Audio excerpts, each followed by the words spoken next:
Rockies this week against the Braves. First inning runs to establish early leads. Strong starting pitching to preserve the advantage. And lights out bullpen support to close it out. Today, Steven Strasburg finishes the homestand on a mound where he's lost just once in 5 months.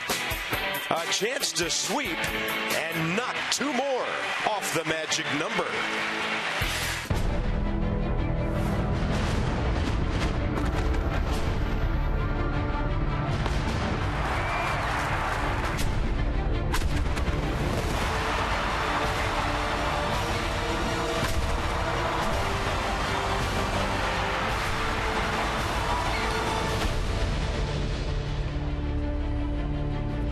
Thursday matinee getaway day. Folks coming up the escalator. Can't wait to see the Nats and the Braves battle it out for the 3rd straight day. Key number is 9.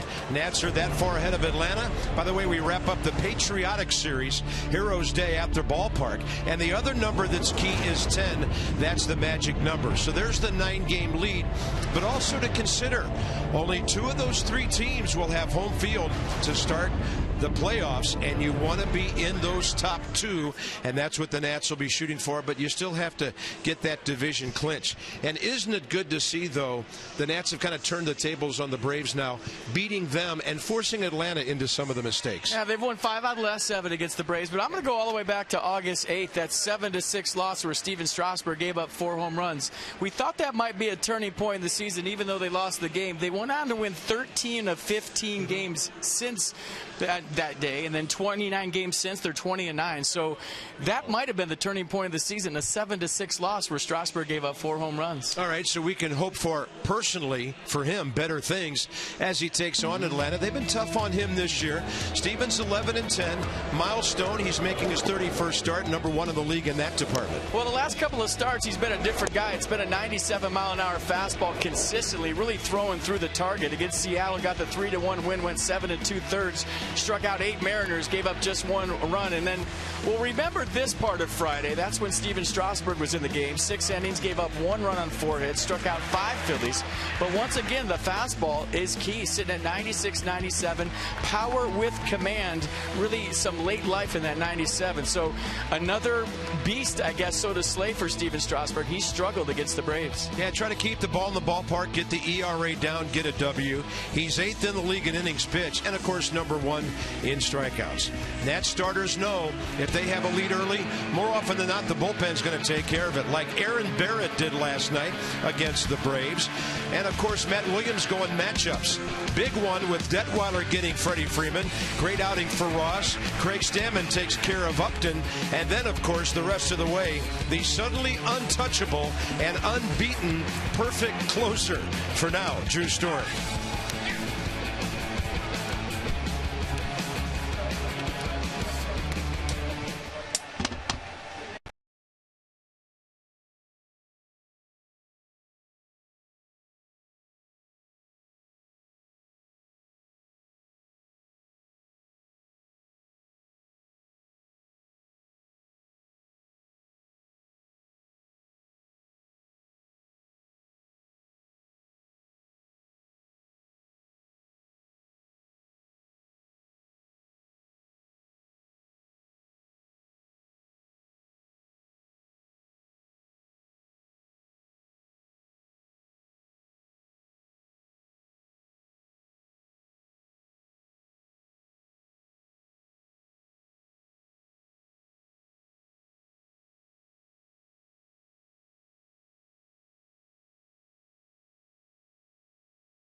Strasburg taking the field with his teammates. Nats trying to win their 83rd game of the year and go 10 up on Atlanta. Would that end it? Well, mathematically not. Still some work to do. Visit trainsearch.com. Find your local Train Comfort specialist dealer. It's hard to stop a train, really hard. So the humidity's down today. A little warmer, 82 degrees at Nationals Park. Braves lineup. The former Cavalier Phil Gosselin bumped up to number 2. Right in front of Freddie Freeman and Justin Upton. And Upton doing plenty of damage against the Nats. Another home run last night. So 9 of them, last 23 times these teams have played over a 2-year span. He's driven in 18 and scored 17 times. Strasburg, career against Atlanta, 3-6. This will be his 16th start.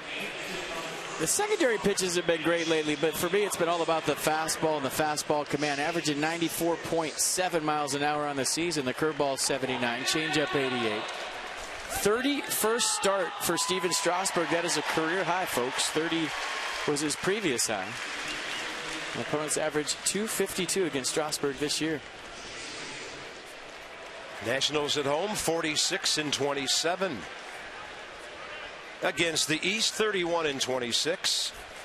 Jason Hayward steps in this series. He's 1 for 7 with an RBI and a base on balls.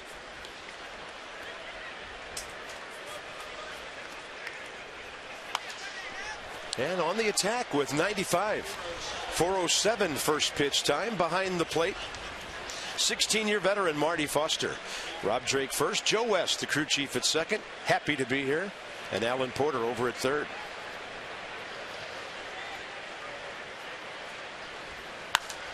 Hayward swinging again. Braves start the day hitting .243, 5th lowest batting average in the National League, and they've scored 533 runs, the 2nd lowest run total. Offense has puzzled Freddie Gonzalez and a lot of folks around the organization all year long for these Braves. Here's the 0-2. And Strasburg coming right at Hayward in a power matchup. The last 2 starts for Steven Strasburg at Seattle, the fastball averaged 95.8 miles an hour. Last start against Philadelphia, 95.7. Those are the 2 highest average velocities he's featured all season long, last 2 starts. You see him here early, 95 to 97, right out of the gate.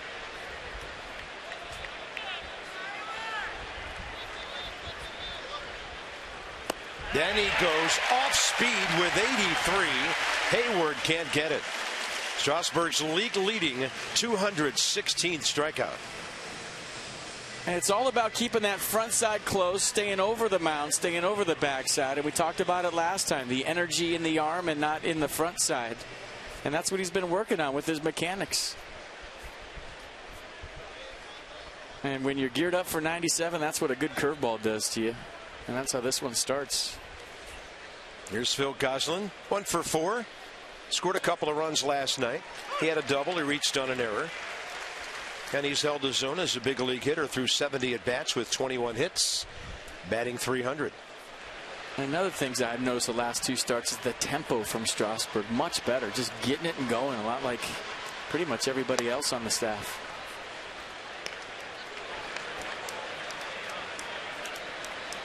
Baltimore's ahead at Boston 8-1 in the 8th inning, and after that one's done, this would be the only game in the big leagues until tonight. Nice scrimmage for the O's today. Wow, there's something else. Rolling. Ooh, and Gosselin takes that one up around the shoulder. Glancing blow, he's aboard with 1 out.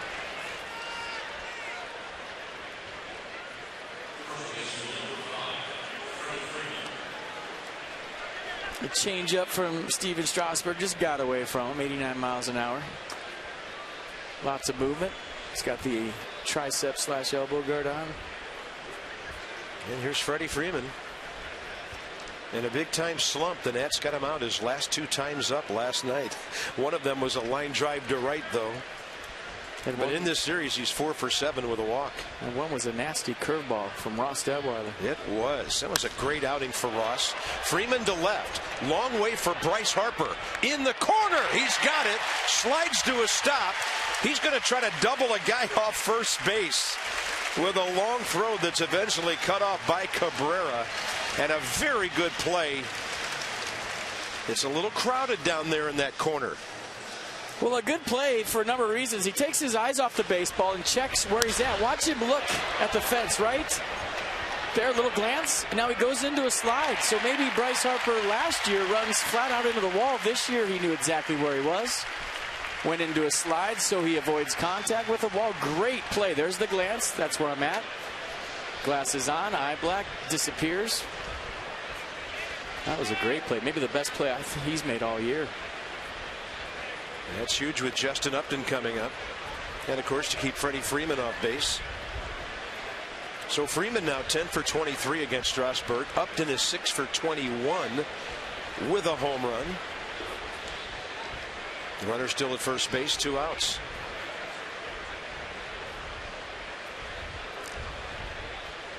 Long stare down from Strasburg. Usually he just checks the runner. That time he almost tried to look him back.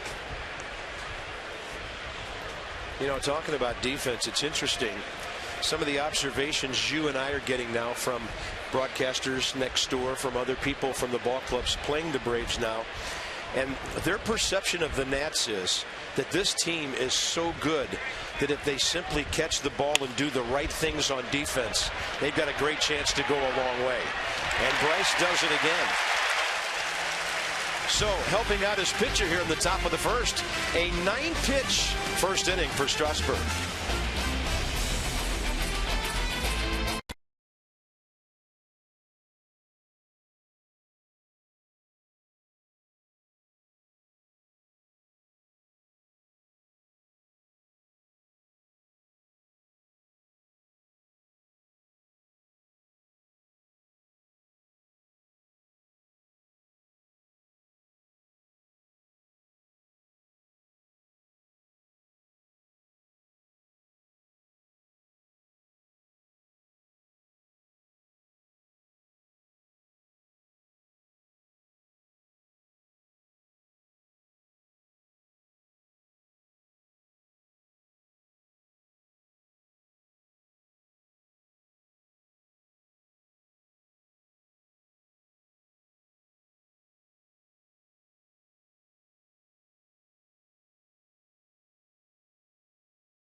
Ball on Masson, brought to you by PNC Bank, for the achiever in you, and by New York Life and the agent of the game.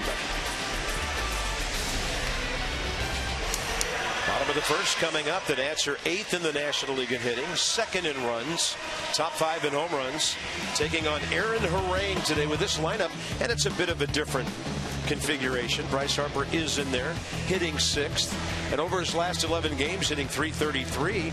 And if you want to go back over the last month, he's hitting .303. Kevin Franzen for Rendon at 3rd, Espinosa for Desmond at short. Jose Lobaton gives Wilson Ramos a day game off after a night game. Yeah, fastball, slider. He'll cut the fastball. Curveball changed the repertoire from Aaron Harang. Fastball averaging 89 miles an hour, and he's struggled lately.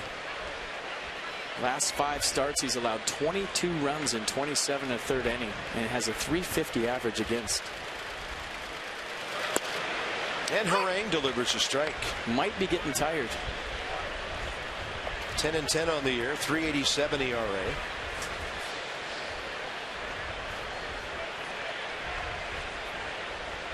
Last time he had a winning season was 2011 when he went 14-7 for the Padres. And this went out to center. B.J. Upton in the lineup today. Yeah, last start he had a rough one, 11-3 loss against the Marlins. Just 3 2/3 innings, gave up 6 runs on 10 hits through 75 pitches. So coming off a rough start, but for what he's done for this ball club and what they signed him for this year, he has been a blessing. kind of hitting the wall here in September, but he's done a nice job all season long for the Braves until last 3, 4, or 5 starts. One of the guys who helped out when they lost Brandon Beeching and Chris Medlin to Tommy John surgery right in the middle of spring training. Yeah, the Braves have pieced together a staff that's been top 4 in the league most of the season. Kevin Franzen. He and Danny Espinosa have something in common in the lineup today. Both have had their recent at-bats spaced out over a lot of ball games, but they're getting their share of hits. Espinosa 4 for 11 over 8 games. Kevin Franzen 10 for 24 over his last 15 games, but that probably goes back more than a month. Guys you can call on occasionally, and then they keep getting hits. 2 balls, 1 strike. We used to call ourselves football players. Play once a week.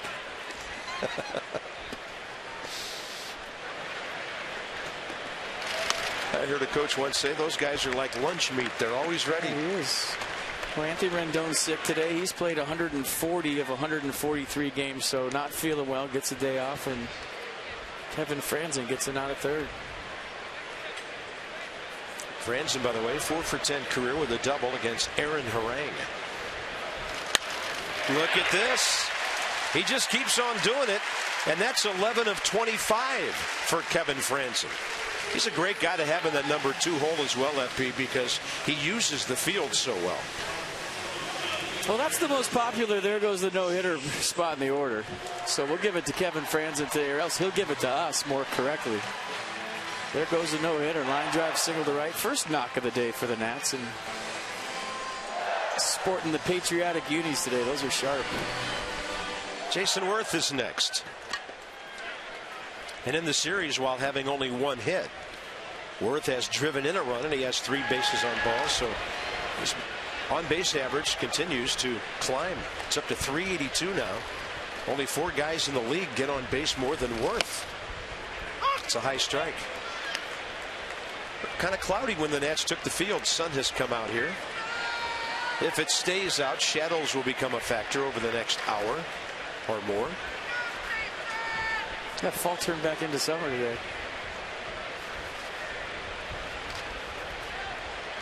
Yeah, we haven't had to turn on the fans up here in the booth for a while. And Worth high in the air to right. Hayward using his glove, lost it for a moment, it appeared, and then able to find it as he approached the line. And most importantly, Kevin Franzen didn't fall for it. Upton, Hayward the outfield, Goslin, Johnson left side, LaStella Freeman right side, and Christian Betancourt behind the plate. So Hayward messing with the runner there? No, you know, that's the Sunfield right now. I think there was a time when he lost it. He didn't panic. He came out. As you're looking at the young catcher from the Braves. Catch and throw guy. Got a fantastic arm, but he stayed with that nice. Hayward.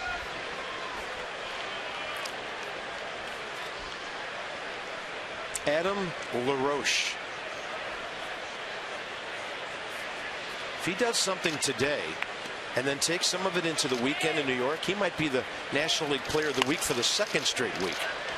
What he's doing is ridiculous right now. In this series, he's 4 for 7 with a walk and 2 RBIs. And going back into last week, LaRoche is 9 for 19 with 12 runs batted in, averaging 2 per game over the last 6. Just incredible. So there's how hot he is. And he also has 10 career hits, 5 of them home runs against Aaron Harang. Well, he's always been streaky because he's such a timing guy with that rhythm he has right here. Kind of walks into the baseball. When that's right, he's right. And his back. Look how he drives that ball. And right there is Justin Upton. Absolutely crushed right at the left fielder. Each ball club gets a base runner. No score after 1.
Time later in the game. That's brought to you by Miller Lights.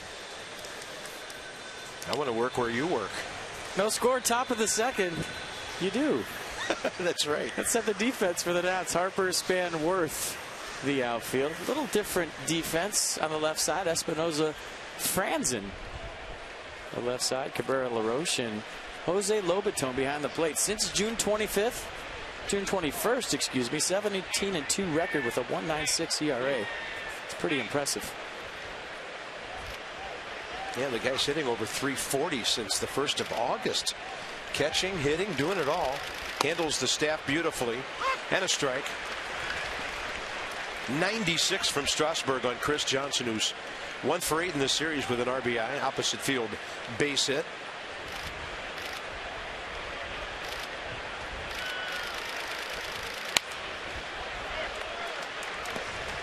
Another hitter, 0-2. Let's go inside the numbers with Jeep while we're talking about the Nats' so-called backup catcher. How about this guy for a backup? So they win almost 2 out of every 3 games he starts going through the whole season. Very impressive. The framing skills that we always talk about. I mean, 17-2 with a 1.96 since June 21st. Those are Clayton Kershaw numbers. Yeah.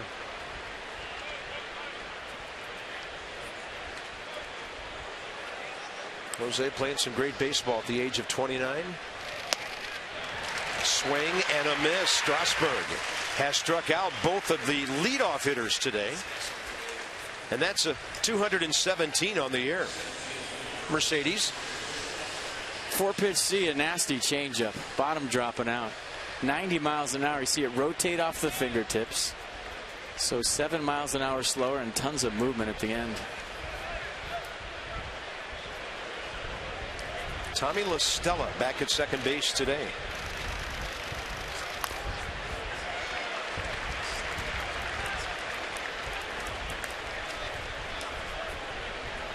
Two for 6 against Strasburg this year.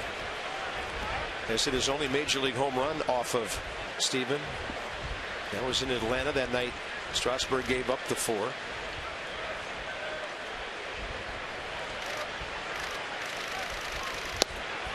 Bangs the fastball just outside. Well, he's had his struggles against the Braves throughout his career.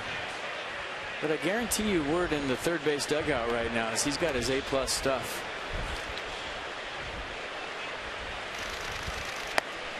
There's that changeup again. That's just filthy. I mean, there's no other way to put it. You know, and I've noticed too, remember when he was throwing 93, tops 94, now he's up 96, 97. That changeup is back at 90, and it was 87, 88 for a while, so even that pitch has more on it. Because of the mechanics and because he's hitting his spots with his fastball. It goes off speed again. That's in the dirt. 2-2. Throw 97 all you want. If you're not throwing for a strike, I don't care as a hitter.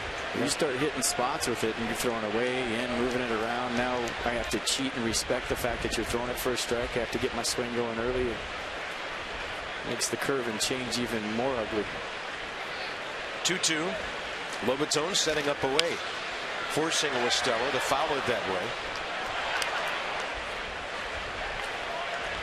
How often do hitters, or do they at all, look up at the board for a velocity reading after a certain fastball? Every single pitch. Every pitch. Yes. Okay. I remember when, I'm sounding old now, dating myself, when that first started to occur in ballparks on a consistent basis, you'd find the scoreboard, you'd find the velocity, and you used it as a tool as a hitter.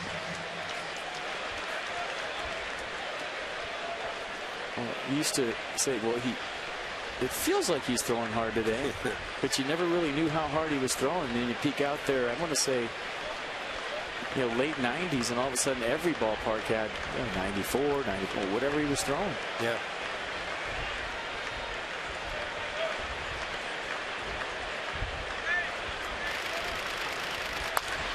Out ahead of that one, and Adam LaRoche will go backhanded right to the bag for the second out. Actually, Carp, kind of adding on to that, that's how I knew when it was time to retire. When I was gearing up in fouling balls off or swinging through them. I'm like, this guy is throwing cheese today. And you're looking up and it says what? 90, 89. That's a good gauge. And the game's speeding up, and it's like, Here's the young catcher, Bethancourt. We've been impressed with what we've seen from him so far. Even though he went 0 for 4 last night, hit a couple of balls extremely hard.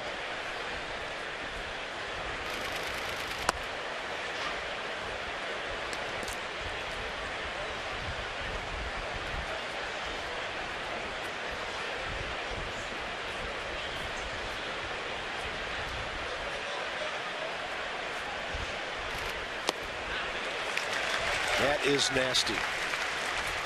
97 with sink.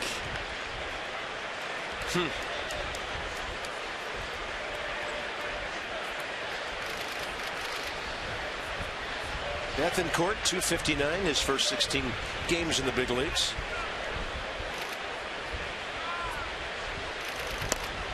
That was a front door slider. 82. This is a clinic.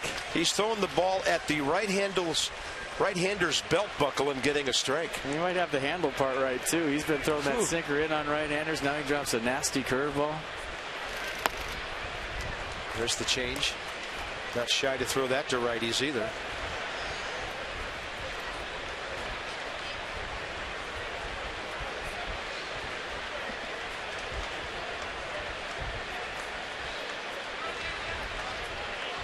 Two with 2 outs and the base is empty. Up the middle, it's going to get through.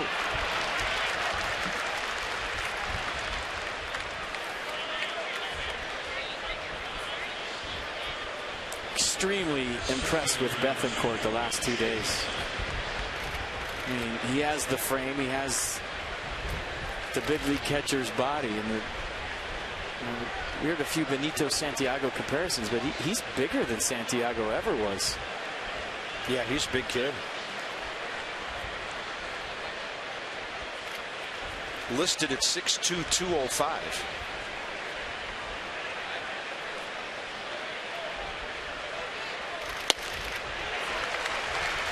Number 8 hitter is B.J. Upton, who's just had a tough year, hitting 206. 10 home runs, 33 RBIs, 163 strikeouts. And you're talking the highest paid player on the Atlanta ball club. This was a free agent signing. Justin came in a trade. And this guy signed through 2017. This is just, here it is. Here's my fastball, and if you could hit it, I'll tip my cap. I don't think you're going to mess around with anything else.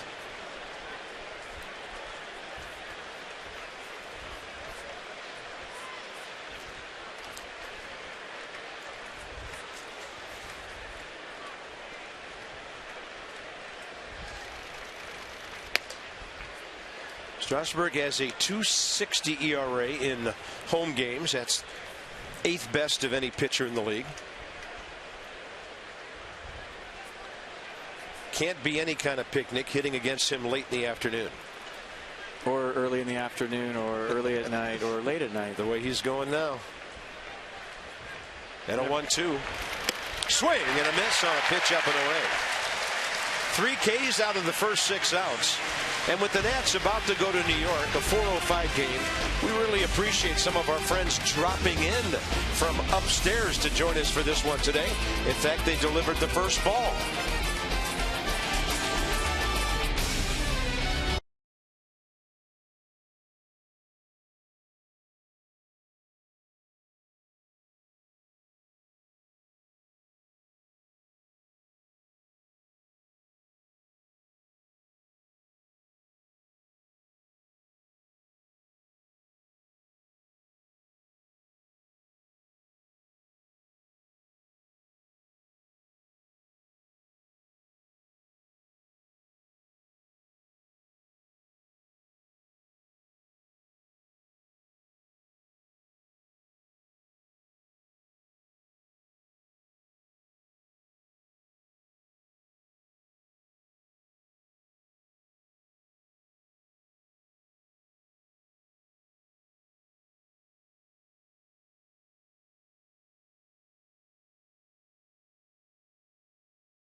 Park. Drew Storen's getting the day off today for the Nationals after saving the last 3 ball games because he knows it's the right thing to do for his arm. But Storen told me earlier today that his arm feels just as it would on any other day. He doesn't feel any more worn down after notching the saves the last 3. Storen's got the benefit of having just 49 innings under his belt this season, which isn't that heavy a workload for a late inning reliever at this point. He says the important thing this time of year is how much you've been used earlier on, because that can catch up to you in September. So the number of times a reliever gets hot in the bullpen also factors in, even if they don't get into a game. But Storen has avoided a heavy workload to this point, and he feels fresh and healthy and had no issues whatsoever with being used 3 days in a row. He told me, it's September, I'm ready to go. 43 pitches, Dan, in those 3 ball games, including only 7 last night. I mean, he was unstoppable. Game 2. Here's our sideline report. Thank you, Dan, with AFCIA, the Association for Global Security Professionals. And as Drupal Cabrera batting where I don't think he has batted before for the Nats, the number 5 spot. First pitch strike, he just takes it the other way. He's hit safely now in 7 of his last 8 games. I thought you made a great point last night about this guy. He's veteran, he's battle-tested offensively, defensively, and he can be a difference maker when you make it to postseason. Yeah, you could just see him in a big October at bat with the game on the line, not fazed at all by the situation.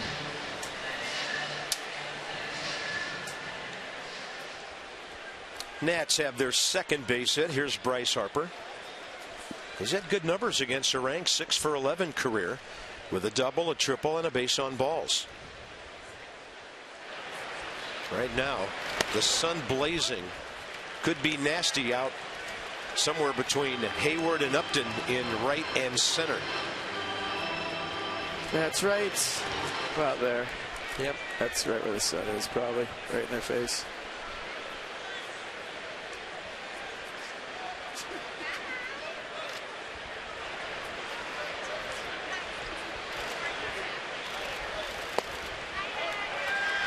That thing looked like a planet that was blowing apart. May have been my best telestrator ever, by the way. 2-0. Just patting myself on the back. See, that's exactly what I just drew. Look over the light standard. It's identical. What they're looking at over on the right side of the outfield.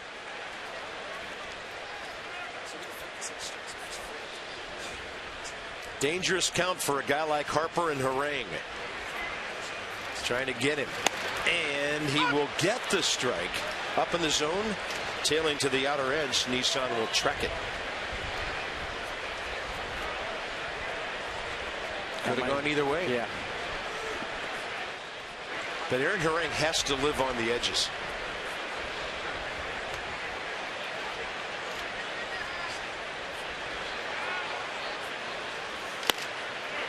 Bryce will take it low, and it's 3-1.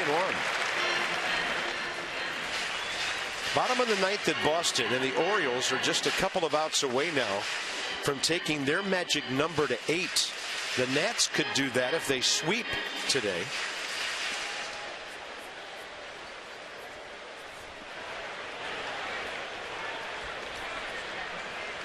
And trying to take a step toward that right here early in the game. Harper to right, well hit. But it's not going to be hit well enough as Hayward takes it right up against the fence.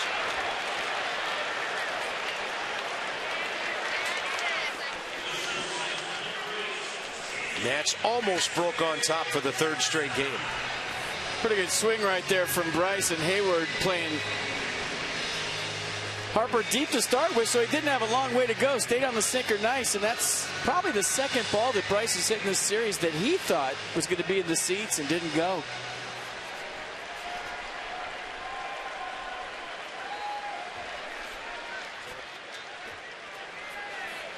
Danny Espinosa. Base hit here last night after replacing Desmond. Rifled a double out to left center. And that was in the, or rather right center, pardon me. That was batting right-handed against the lefty Luis Avilan, so taking the ball effectively the other way. This is the side of the plate that's been Danny's problem all year, hitting a .181 left-handed. But always capable And that's pretty well hit. Espinosa 2 for 2 in the series, and Cabrera keeps on going. A good throw gets him, but it's dropped by Johnson as it was a little bit offline. So as Drupal Cabrera taking on one of the best throwing outfielders in the league. Well, mark that down for about the 20th time this year that you're thinking a Nats base runner is going to get thrown out, and he doesn't. And Cabrera had to let the line drive go through, so he hesitated a little bit. Jason Hayward, one of the better arms in baseball, throws a short hop to Chris Johnson, and he gets in there safe. Nats always aggressive first to third, best in the league at doing it. Yeah, only Yasiel Puig has more outfield assists than Hayward. He has 9. And a big spot now for Jose Lobaton. So we've talked about his defense. Lobaton, since the 1st of August, is hitting .342.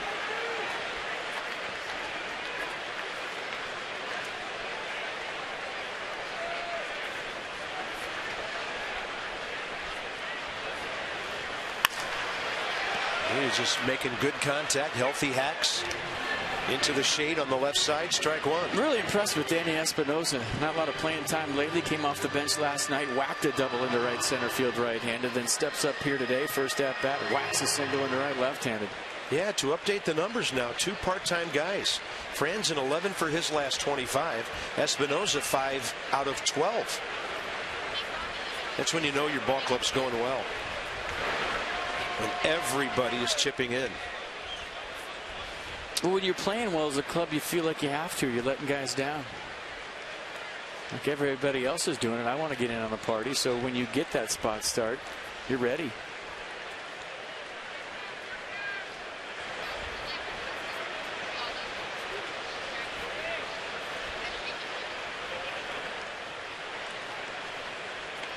And stepping back to the bag, Espinosa.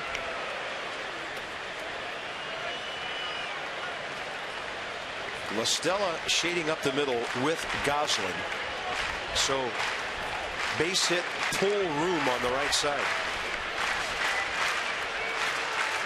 La Stella trying to stay as much to a pull side as he can. And Lobaton has other ideas to the opposite side of the field.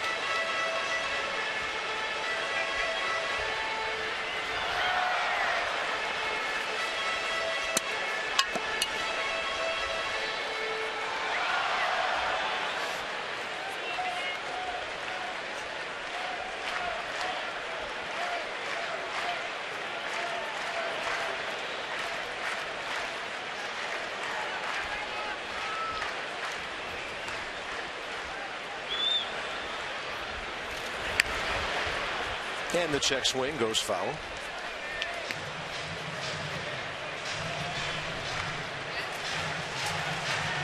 A run in the first on 3 hits Monday. 4 in the first on 5 hits yesterday. And now in the second inning today, the Nationals trying to put themselves in a good position. It's a big at bat. You score first with the way Strasburg's throwing, the shadows creeping. Could be all you need today.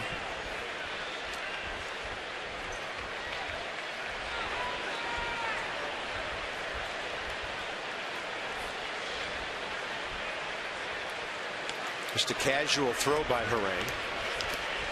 See, now it's okay for Espinosa if he wants to steal second base. Early in the count with the 8th hole hitter hitting, you don't want to steal because then you have the option of pitching around him to get to the pitcher, even though there's 1 out. But with 2 strikes and Lobaton being in the hole, you can go if you're Espinosa now. High and tight. Danny's another one of those guys with a great percentage. He's 8 out of 9. The Nationals are 89 out of 107 stealing bases. Tony Tarasco doing great work over there this year.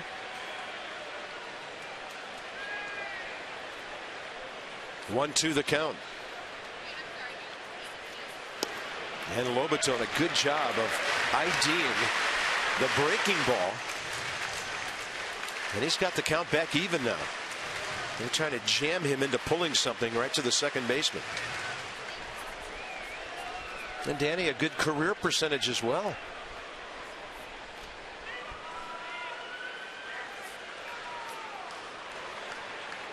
He'll step back as Harang steps off.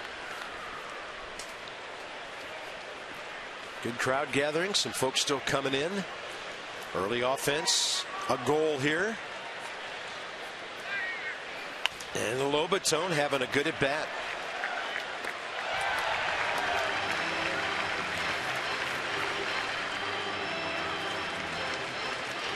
We talked about it in Jose's last start. So much more confidence in his approach, offensively, defensively. He made some adjustments with his stance, kind of standing more upright.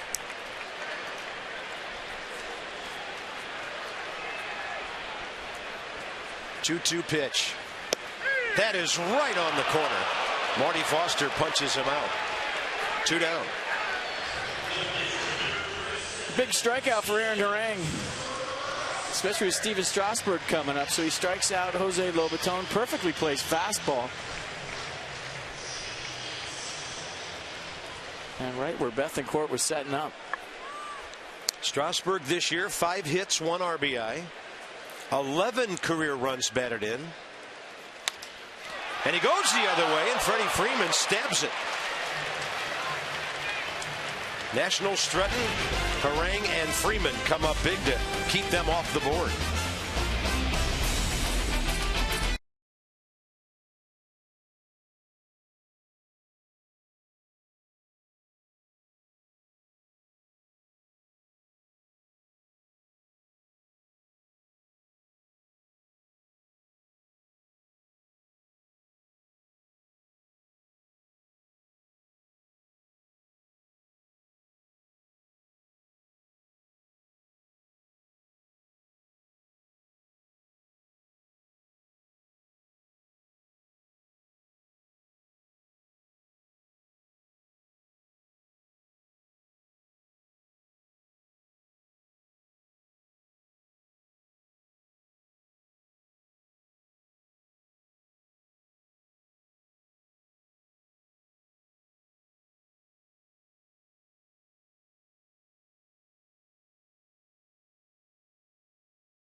Offer experiences, rewards, and access, including exclusive autograph opportunities and team store discounts. By purchasing a full or half season plan now, members will secure tickets for the 2014 postseason. Go to nationals.com/NatsPlus for more info.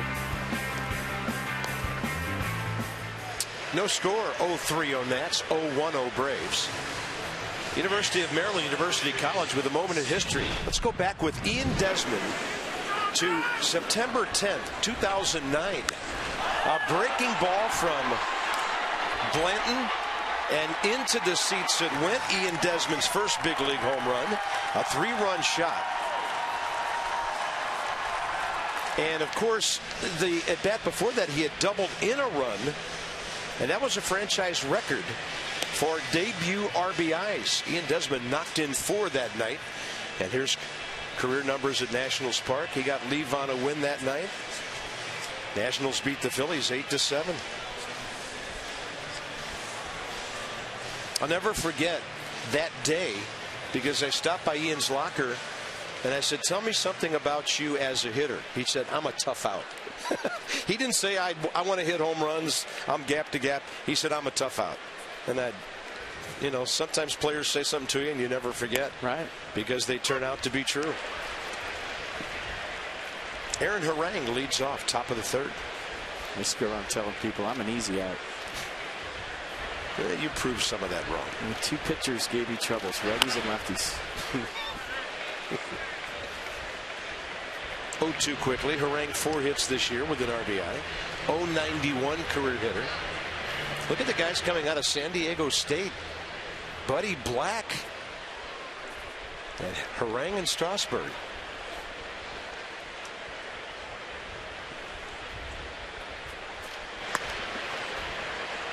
And by the way, there's a connection between Strasburg and the third batter to hit this inning. Phil Goslin will tell you about that when he gets up there. 1-2 to Harang. Strasburg, a nasty breaking ball. He has fanned 3 of the last 5 hitters and has 4 on the day. DC area Toyota dealers want to help children and their families by making a donation of $37 to the Children's Inn at NIH for every strikeout by a Nats pitcher this season.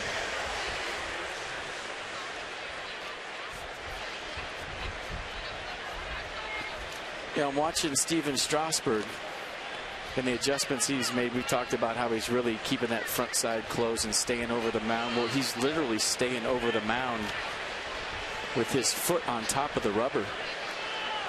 He made an adjustment in June where he got his foot on the inside of the rubber and started to push off again. And I think that got him a little out front. His arm was trailing a little bit. And he lost his release point.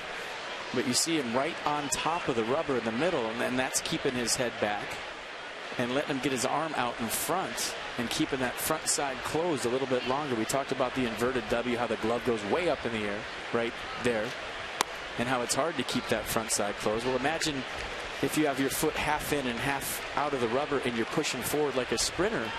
On top of that, it even makes it more difficult to stay closed. So just a little adjustment that he's made lately, and it's something that he used to do.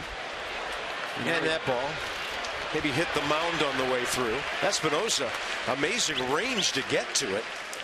I just figured that was going to roll out to Denard Span, and Jason Hayward has Atlanta's second hit.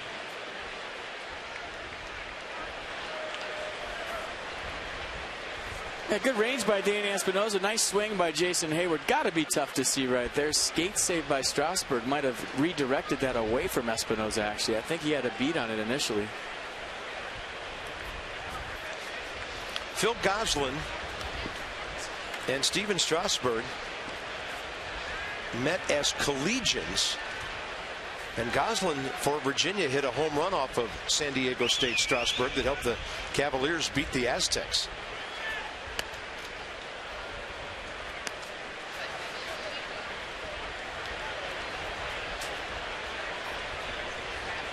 I see him standing right on top of the rubber. Most guys have the outside of their foot down in the dirt where half of their, I guess, shoe is on the rubber. He's right on top. You don't see that very often. Used to do it, changed, now he's back to being on top.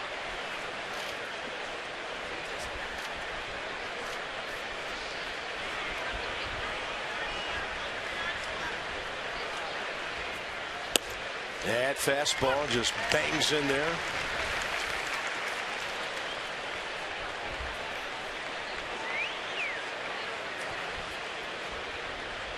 It was kind of funny that Virginia coach Brian O'Connor turned up the speed on the pitching machine before they were facing Strasburg in the NCAA regionals. Coach is looking for a little edge. Well, it's not every day in college you face a guy throwing triple digits, if ever. Yeah. And Goslin said we prepared for him all week, and it was an ambush. He took the first pitch, Strasburg threw him and hit it out of the ballpark. So good to see guys making it to the big leagues after outstanding collegiate careers. Virginia's had its share. One of them will be returning to the Nats here very soon. And I know for Ryan and for Goslin, it was great seeing the Cavaliers in the ballpark during this series. They were here last night.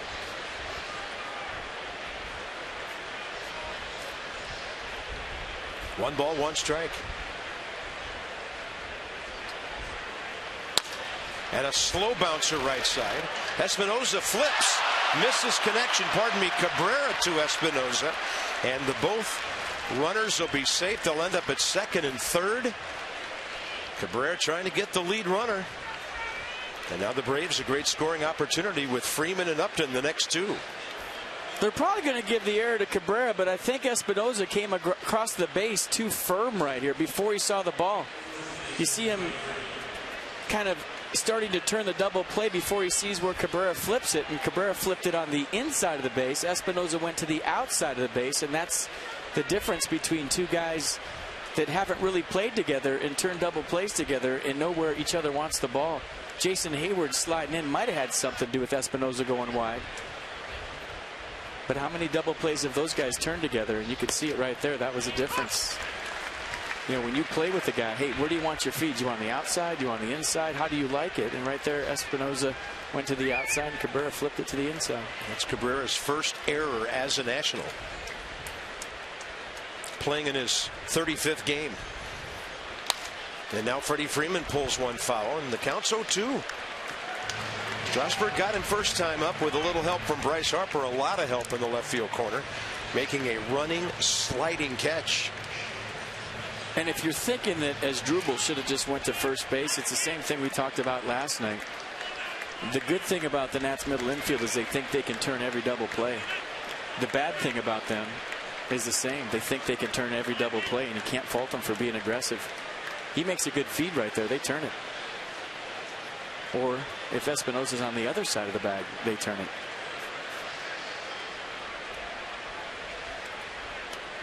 Oh, 2 pitch. Freeman, a swing and a miss. Strasburg goes curveball in the dirt to get a big second out.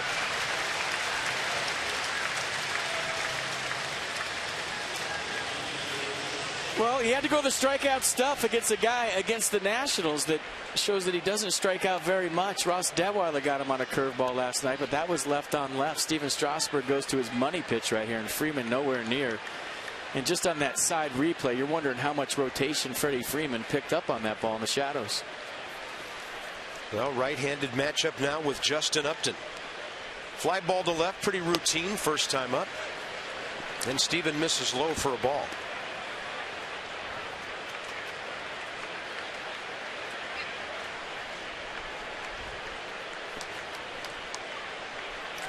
So 5 strikeouts of the first 8 outs he's had in the game.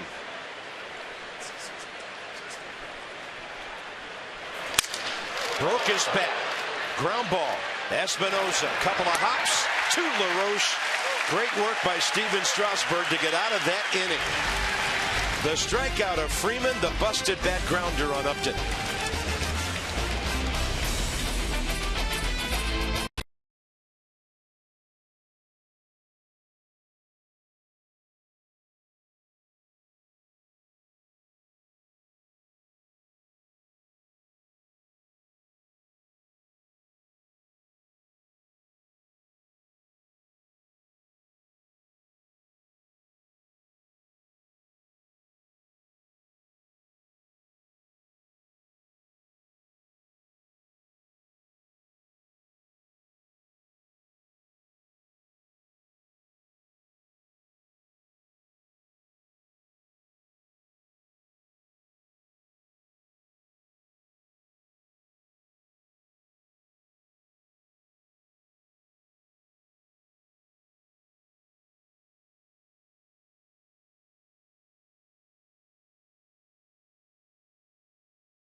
Demand, it's the fans' choice. The Tyler Clippard bobblehead, September 27th, a 4:05 start against the Fish.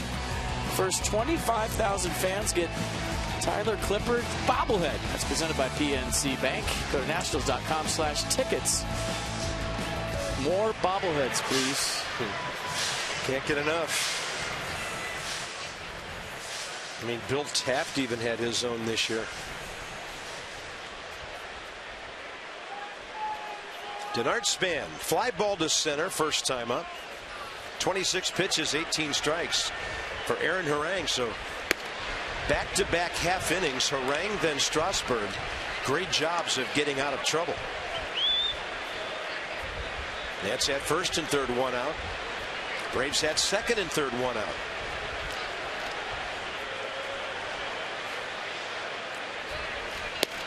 And Span will watch it over the outer half. 87. 1 ball, 1 strike.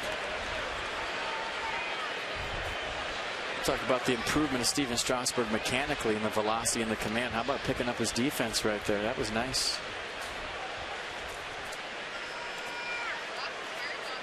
That kind of inning can help you a month from now.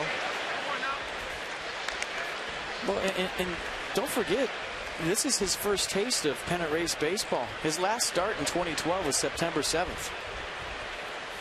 So he's never really been in the fire, so to speak, with pennant race baseball in late September, playoff baseball in October. This is first go around for him. He was a cheerleader last time the Nats did this.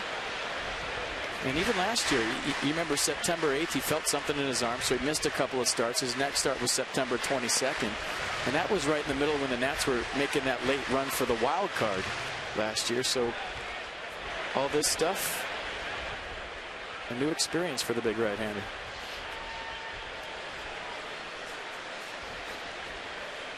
Two.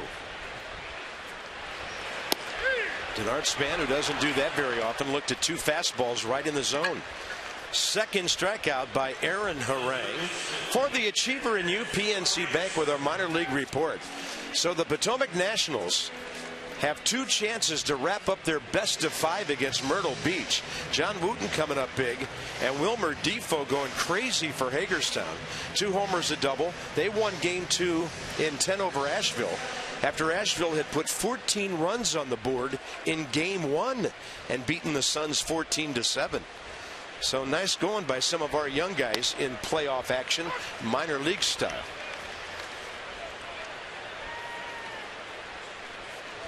Just no discounting how valuable it is to win championships at those lower levels and have it reverberate up through the organization as those kids come up. Well, they talk about player development. A lot of organizations don't stress winning. Say, well, we got to get his tools right, teach him how to play the game. Well, winning is a huge part of it, and the Nats have always done that. Well, that's that amazing group that you talked about so much down in the Florida League last year. I mean, the Nats down there were amazing. Well, Bob Henley used to get all the minor leaguers, every team at home plate, first day of spring training. You make them raise their hand and say, how many guys have a ring? How many guys have won a championship? And they would openly talk about someday winning the National League East at the minor league level with all their teams. This is before 2012, before the Nats even winning it. Yeah. Because they wanted to get accustomed to play winning baseball and learn what it felt like to win at the minor league level. Can't stress enough how important that is. Well, all those kids from the Gulf Coast League team last year making their way up to the next levels. Well, it's not just the Gulf Coast League. They're winning at every level. I mean, he said the first couple of spring trainings, it would be like 10, 12 guys raise their hand. Then the next spring training, 30 guys raise their hand. Then the next spring training, 100 guys are raising their hand. Now, the player development system here, the coaches, staff, training staff, everybody is as good as any in baseball. 3-2 and a chopper. Franzen has a chance for an infield hit. Chris Johnson can't do anything with it. And Kevin Franzen is 2 for 2.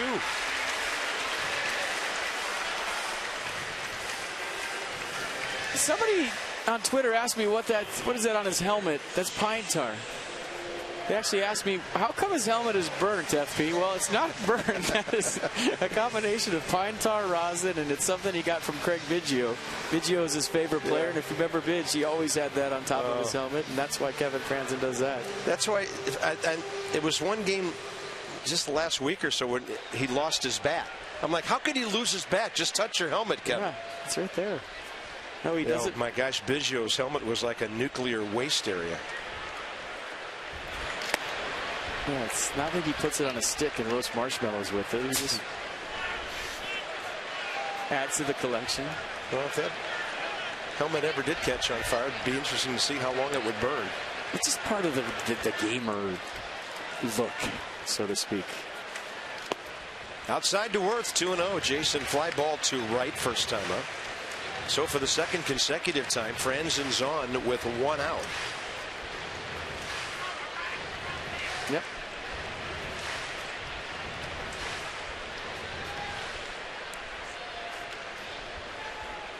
And he likes to talk when he gets on base. Talk to the first baseman, the umpire, the base itself sometimes.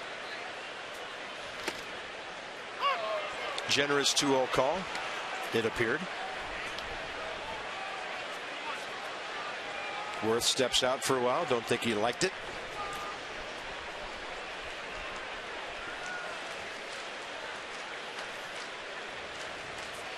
Probably throwing over right here. Red Sox got 5 in the 9th, but lost to Baltimore 10-6 in that game at Fenway. So their magic number is 8.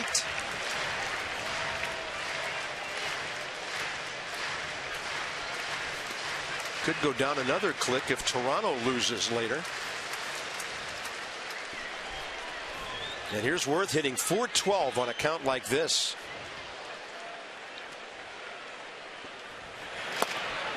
Strike called. It's 3-2. That's a good take by Jason Worth. He might not like the call, but if he swings at that had a lot of sink on it. The only thing you do with this pitch is beat it in the ground. Watch the late sink.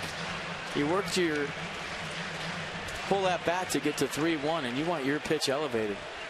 Nissan tracking it to the bottom of the zone.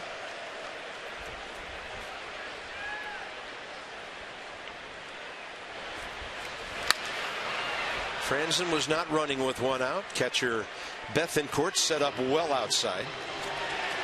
Denard Span taking strike 3 down the middle. Kevin Franzen swinging bunt, and that 3-2 swing by Jason Worth. These guys are not seeing the baseball at all. I say that, it'd probably go deep, but they're not picking it up. Yeah, mound in the shade. Batter's box in the shade. Everything else in the sun they're looking out at.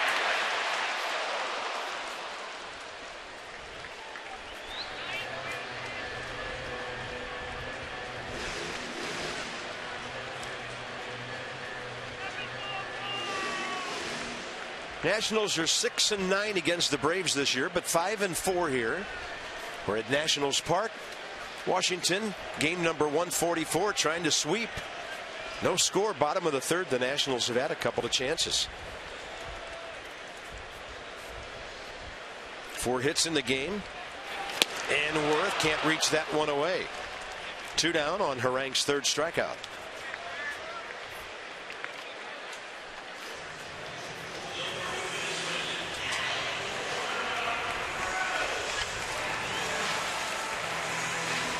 All right, it's time to tweet your photo using hashtag MASSonFanPhotos for a chance to have it shown in a future broadcast.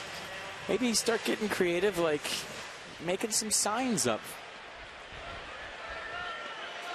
You know.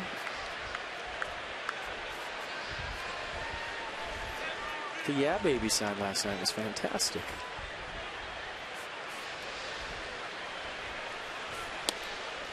Inside to Adam LaRoche. Hit the ball right on the button first time. Lined out hard to Upton and left. Aaron Harang against the Nats. 2-4 career. 12th start. 3.45 ERA. With a variety of ball clubs. Reds, San Diego, Dodgers, and now the Braves, and another one inside. He actually split time between Seattle last year. And there's Adams' career log against him. 5 of the 10 hits, home runs. A lot of RBIs. Harang made 22 starts in Seattle, went 5-11. Finished the season with 4 relief appearances with the Mets. Marty Foster likes that outside edge. And LaRoche took a glance back. Well, it's not the first time he's seen this pitch called first strike against him this year. I would say that's about number, I don't know, 105. Guy would be hitting 340 with a smaller zone. There it is again. That might have been a strike. Pretty close to the edge. Yeah, that was closer.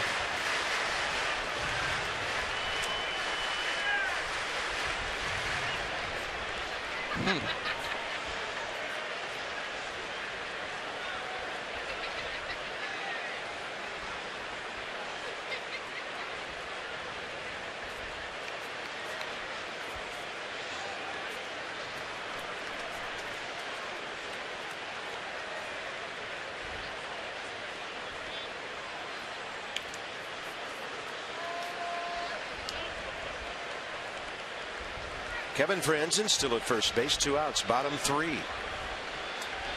Strasburg pitching beautifully. His teammates would love to get him a run or 2 early. LaRoche has hit 23 home runs.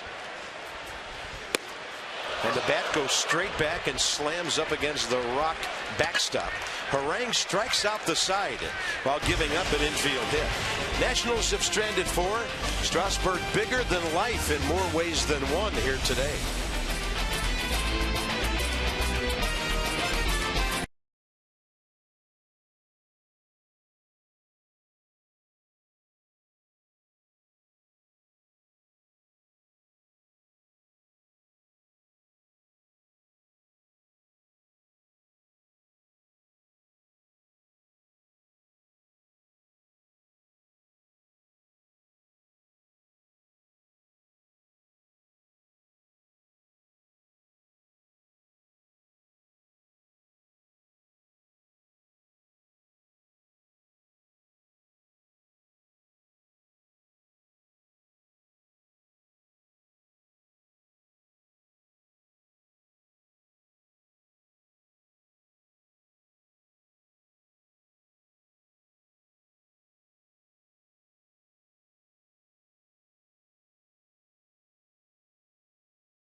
Top of the 4th inning. No score here at Nats Park. Kevin Franzen getting the start for a sick Anthony Rendon. A couple of knocks. Aaron Harang, Steven Strasburg fighting it out. Both pitching very well so far. And it's been about the strikeout for Strasburg. And the changeup has been nasty. You see this one to Chris Johnson, the bottom falling out. Then the curveball to Freddie Freeman. I think that was a curveball to Hayward. And then nasty pitch on the hands of Justin Upton. So Steven Strasburg has been every bit as good in this one so far as he has been his last 2 starts.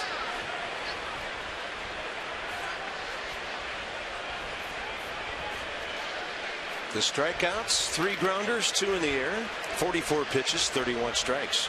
Struck out Chris Johnson first time up. And he's thrown that front door breaking ball for a strike a couple of times. The pitchers will sit on the bench and listen to hitters come back and say, I can't see a thing. And they'll say, I can't pick up rotation. The shadows are bad. And they use that to their advantage when they go get back up on the mound and you see them going 2 off-speed pitches to start. That's the difference in the shadows. You can see the fastball. You just can't see the rotation and the change of the curveball. You can't pick it up. Yeah, and then your timing gets out of whack. And the 0-2. Then he goes fastball with 95 outside.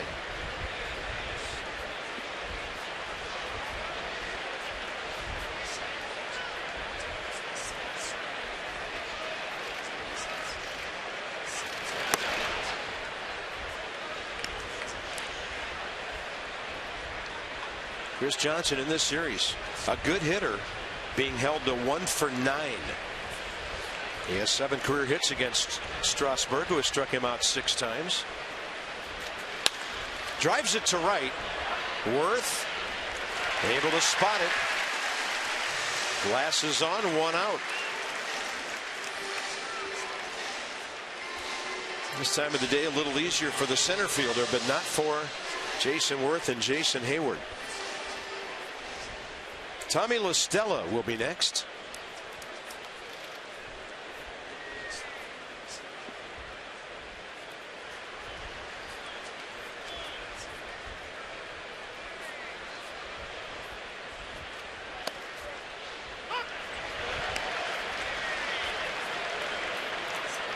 La Stella bounced out to LaRoche first time up.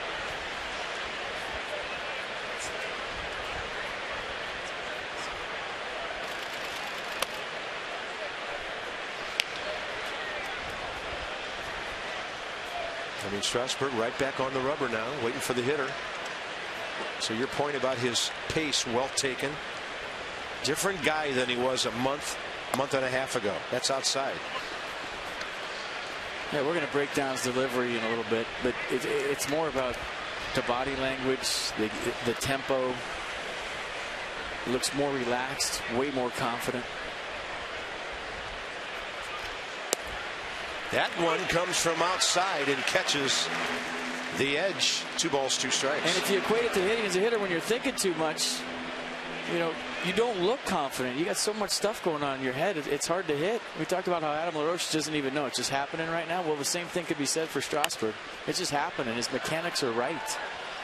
So now, what is there to think about other than looking for one sign and getting it and going? You're not out there in your own head going, okay, stay back, don't push off, right? Stay on my backside, keep my front side closed.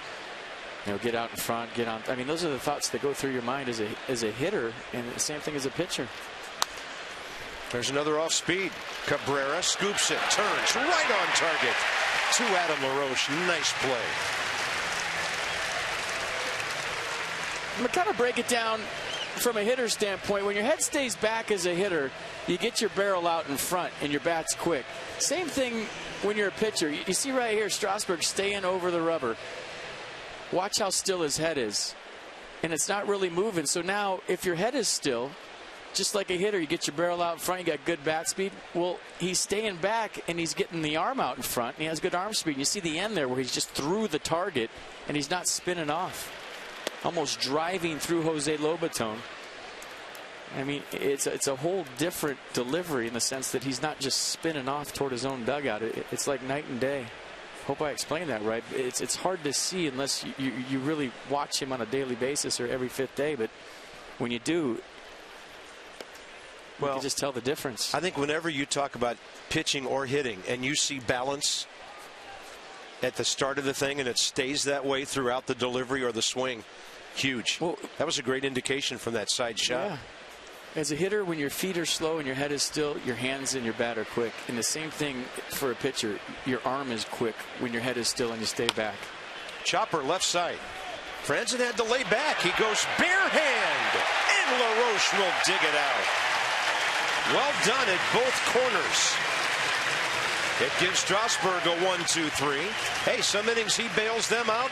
Some innings they get the job done for the 3rd out. Have a day, Kevin Franzen. You see that side hop with the spin, bare hand play. Nice pick by LaRoche. Steven Strasburg, appreciate the D behind him.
Today, I mean, that's just not going to happen. But Kevin Franzen having a nice day. 2 hits, and watch the nasty hop at the end that he barehands. It gets picked up by LaRoche. The back part boring. We've seen that a million times. Watch Steven Strasburg at the end of this. First of all, look at him reach for that as it kind of went back toward the line. Not a good grip, so he throws it in the dirt. Look, LaRoche picks him. Not a problem. Yeah, baby. There it is. One more time. If you read lips, that's been the slogan the last couple of days. And Steven Strasburg looking at Kevin Franzen. Yeah, baby. That's great stuff. Bottom 4, Cabrera, Harper, Espinoza. 2 of these 3 have hits, and the guy in between pinned Hayward up against the right field wall first time around today. Aaron Harang just seemingly effortless, dropping that 73 in there. Cabrera took him the other way for a clean hit. Left center first time up.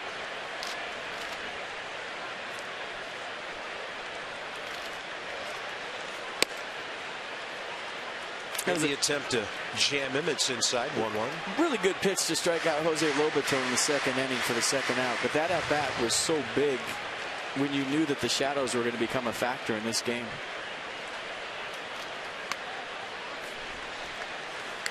Yeah, that was his changeup, 2-1. Both squads not really seeing it big.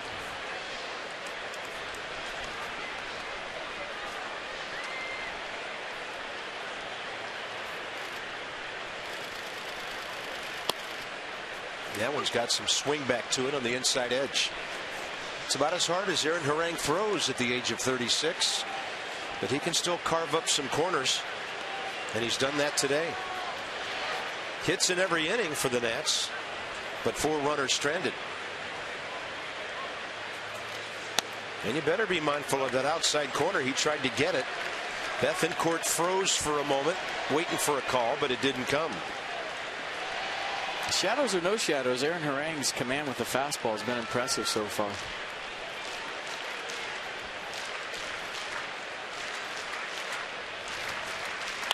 And Cabrera in the air to left center.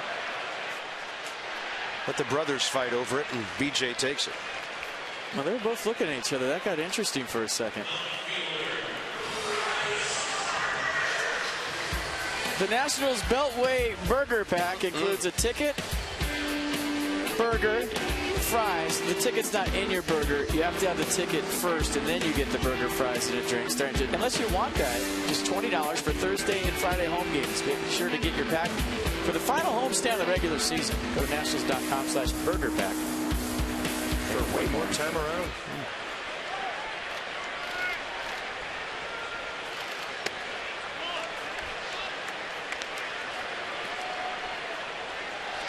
A lot of people talking about a Beltway World Series burger pack.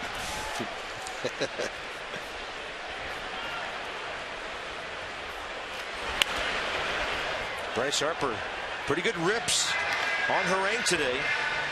Bryce might have thought he'd homered first time up, but Hayward got back to the wall and grabbed that line drive. Any elevation on it, that thing would have made it 2-0.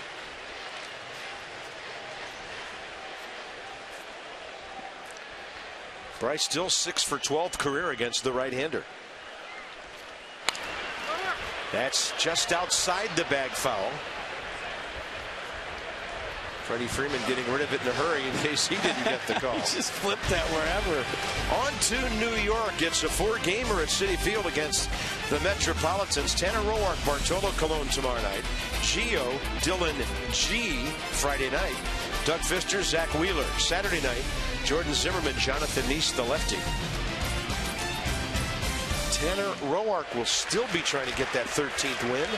Maybe now that Doug Fister has his, Tanner can grab one as well. Check out the handlebars on the stash he's got featuring. And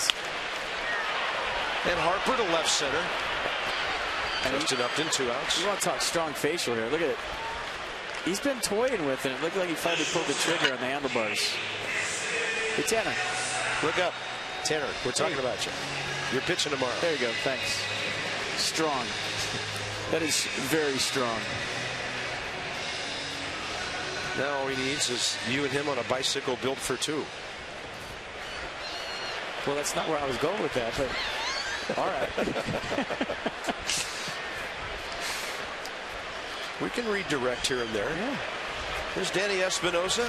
Hard ground ball, base hit through the hole right side first time. And on 3 fly balls in routine fashion, Aaron Harang sets down the Nats again. This one going top 5. Tanner Roark. It'll be an old-time start tomorrow in New York.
As we wrap up our patriotic series today here at Nationals Park, I want to say hello to Bruce and Gail Olmsted. Bruce is a former prisoner of the Soviets during the Cold War, now home, and he and his wife and his family were going to be at the ballpark today. That's a long fly ball out to left field, and Upton has done some damage to the Nats. B.J. Upton, first pitch, fifth inning. And we'll get back to the Olmsteds in a moment. But for B.J., that's his 11th of the year. And Atlanta's on top.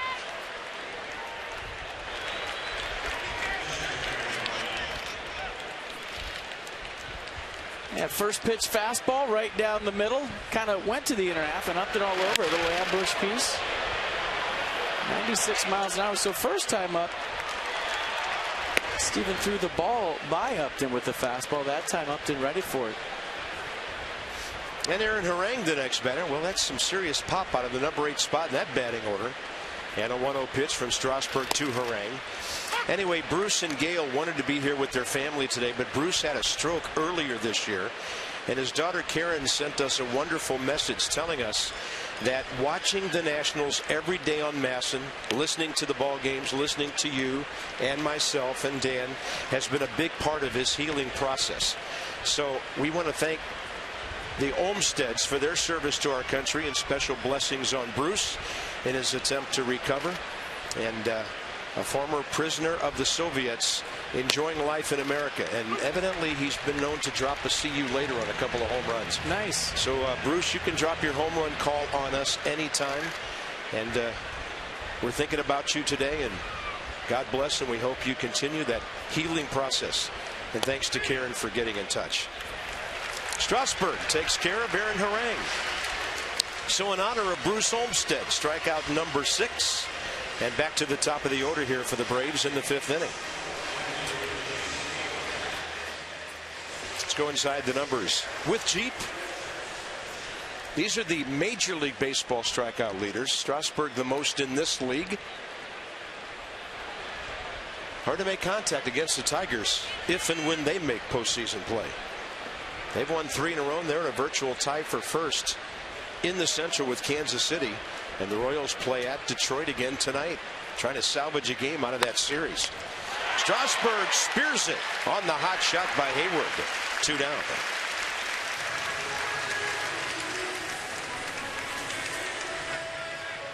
That changeup right here at 89 gets a ground ball off the bat of Hayward. Nice play. That ball had a little mustard on it. Strasburg ready. Phil Gosselin with 2 outs. He's been hit by a pitch and grounded into a fielder's choice.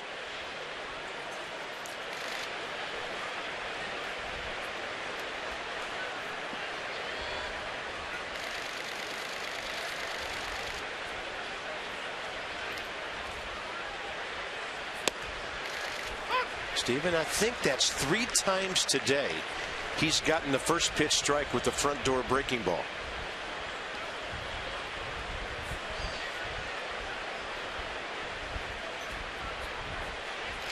And it goes with the heater. And Gosselin late.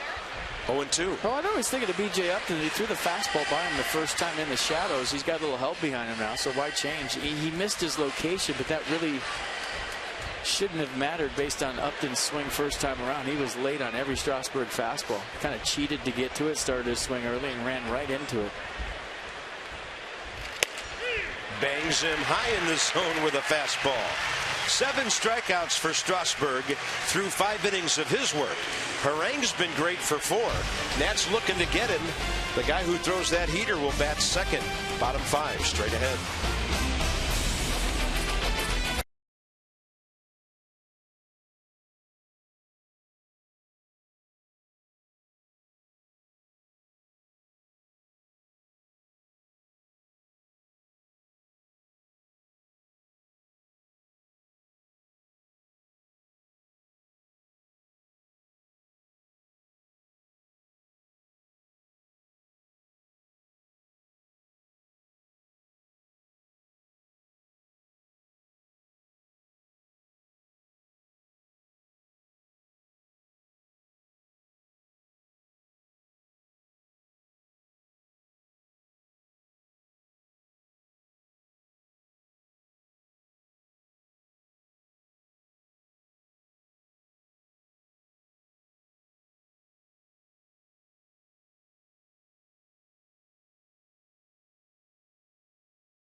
uniform tops today, also carrying flags. Abe's just not even trying today. Are you serious? They're going to stop and share flags. And Abe says, okay, I'll take it. But they're going to hand him the big flag. That's okay. Let's see what they did there. That's a great shot. Nice going, little lady. Bottom of the fifth, Jose Lobaton, the batter.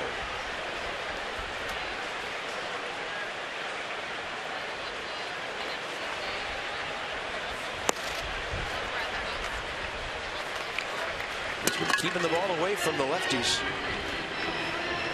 Lobaton battled him long and hard back in the second with first and third, one out. Bunch of foul balls. Harang finally got him right on that outer edge. So that's 84, and the count's 1-2.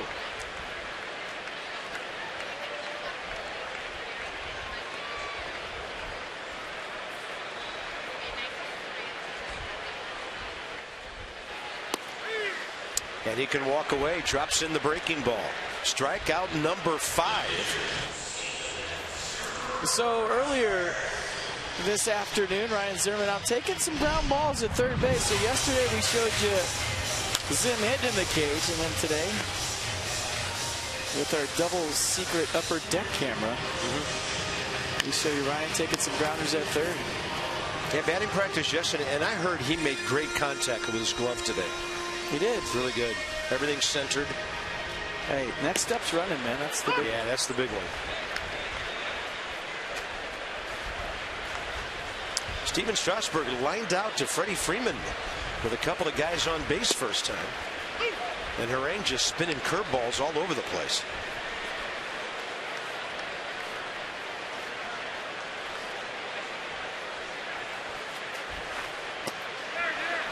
Yeah, he did, says Marty Foster. 2 outs. Strikeout number 6. He's retired 7 straight.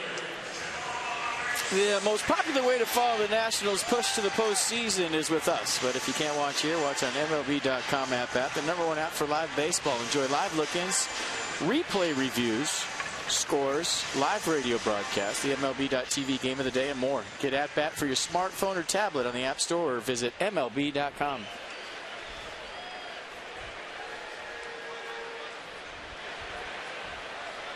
Denard Span 0 for 2 today. Fly ball and a taken third strike. And with the conditions improving for the hitters a little more, he takes 87 into right field for his 168th hit of the year. Now we'll see what the red-hot Kevin Franzen can do with that. Good a time as any for Denard Span to steal number 30, down by 1, bottom of the 5th inning, gets on with 2 outs. Aaron Harang, a guy who varies his times in delivery to the plate, will try to stop him. There are 3 base stealers in the National League with 30 or more, and they're a lot higher than that. D. Gordon 59, Billy Hamilton 55, Ben Revere 43. Span tied right now with Eric Young Jr. of the Mets at 29. Bethancourt can throw.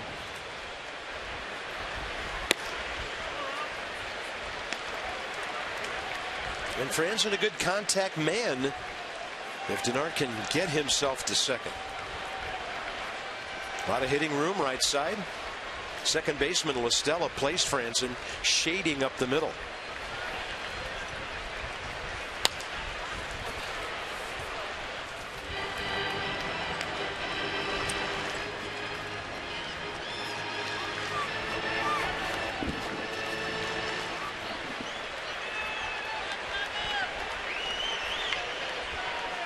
For his last 26.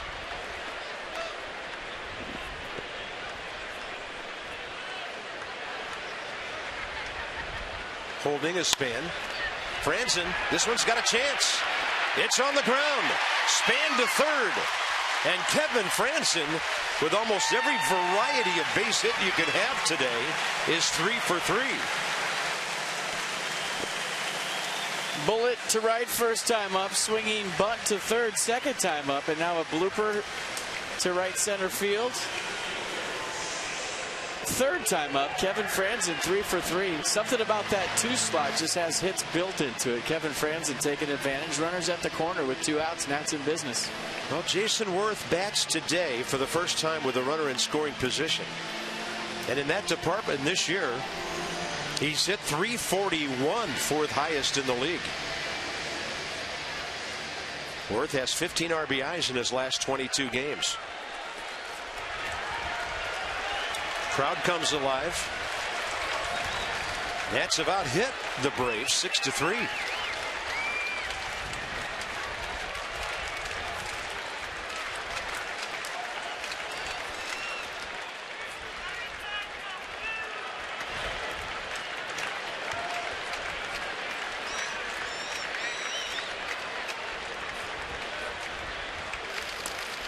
That's a swing and a miss. Ball gets away, and the game is tied. What a way to tie things up in the 5th inning. And the other runner to scoring position.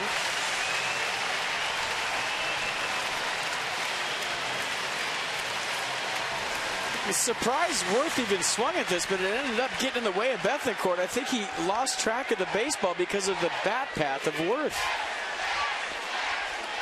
Welcome to those of you in the Masson family who watch the Orioles win their game at Boston 10-6.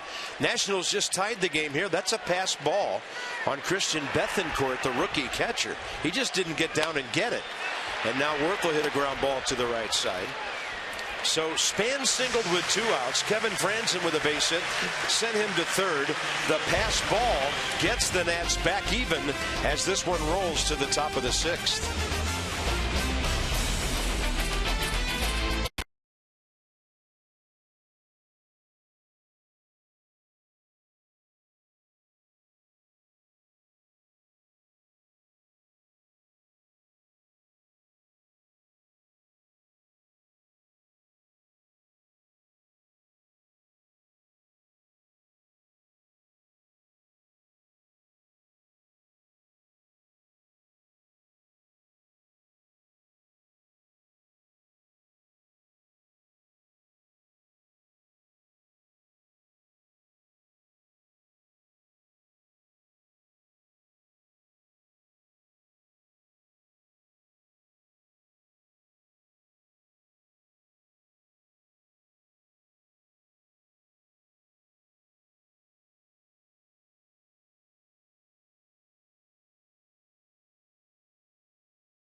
Of Alexandria 1-1 as we head to the top of the 6th inning. Kevin Franzen having a big day in for Anthony Rendon. BJ Upton solo shot on a first pitch. Steven Strasburg looking great. Going to show you the run on the pass ball and watch Christian Bethancourt's eyes. It looks like he didn't see the baseball. They're not really toward his glove, and sometimes when the hitters can't see, as you see Jason Worth offering at a pitch that he had no idea where it was. Based on the backdrop, you're wondering if Bethancourt couldn't see that ball either. It turned into a run for the Nats and tied this game up. And Jason Worth knows the strike zone as well as anybody. For him to offer at a pitch that was in the left-handed batter's box on a hop is telling me that it's tough to see. This ball game starting at 4:07 local time. So the Nationals an unearned run on 6 hits, 1 error, 1-3-0 Braves. Freeman, Upton, Johnson 3-4-5. Tough inning for Strasburg here. Steven throws his 70th pitch of the day, and it's a beauty, a changeup that fades away from Freddie Freeman. Freeman has hit a fly ball deep in the left field corner, caught by Bryce Harper, who was sliding. And then Strasburg struck him out with 2nd and 3rd, 1 out in the 3rd. That one bounces way out in front and hit Jose Lobaton. Braves box. Single in the second by Bethancourt. Another one by Hayward, coupled with an error by Cabrera, gave him a chance in the third. They did get a run leading off the fifth when B.J. Upton went deep to left.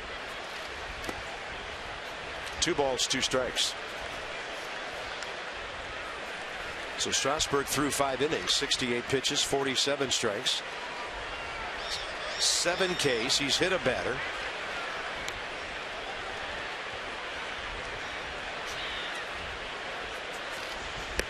And he tried to bring that breaking ball around the side door, missed outside. 3-2.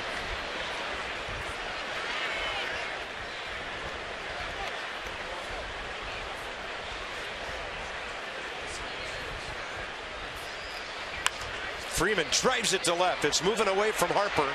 And Freddie Freeman has another hit in this series, his 5th. Harper guns it to second. And Freddie Freeman against the Nats is 5 out of 10 in this 3-game set.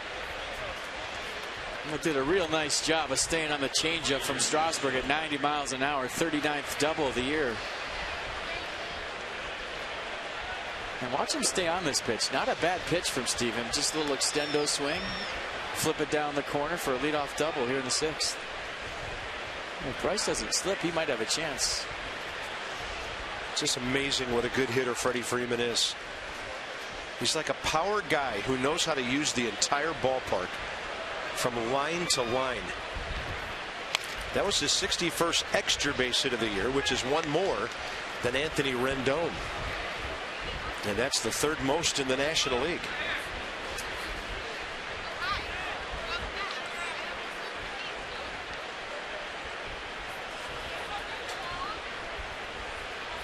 Upton has 60 extra base hits.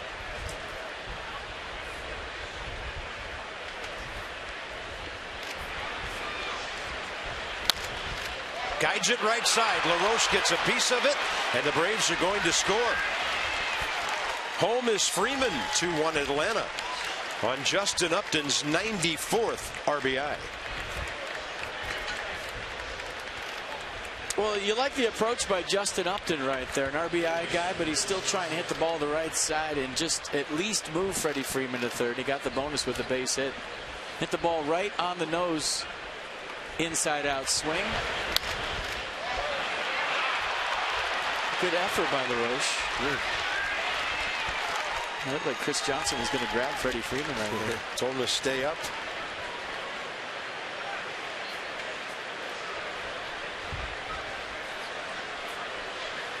Justin Upton, 7 out of 9 stealing. Strasburg a throw over with that in mind. So the Uptons have the RBIs today. Chris Johnson lined out hard to Worth in right last time, struck out back in the 2nd.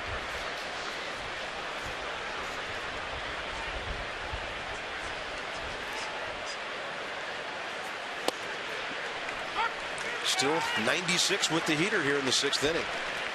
You know, I was intrigued by you showing us Strasburg's new approach. How does he continue to get his velocity when he's standing on top of the rubber and not really digging up against the side of it? Well, when he digs up against the side of it, it's almost like a sprinter in a sprinter's block. He's pushing off so far and so hard that his head's getting out front and his arm's trailing. So now you get a real muscly approach to your release because your arm's behind and you're trying to catch up. Now that you're staying over it, you know, just the fact that you have balance and you're staying behind it and all the energy's on the back side and not the front side, meaning the arm side and not the glove side. You actually have a quicker arm, which means more velocity. You don't get more power as a hitter by pushing off real hard your backside, because if your head's moving, your bat's going to trail. It's going to be a slow bat. Same principle as hitting. I mean, I guess Bryce was the exception to that his rookie year when he was a big front foot hitter and his back foot was in the air, but that's the exception to the rule. Most guys are hit off their backside, and that's where they get their power. But that's a good question. 1-1 count, runner going, swing and a miss. Lobaton right on target, right on the bag, and Justin Upton is out.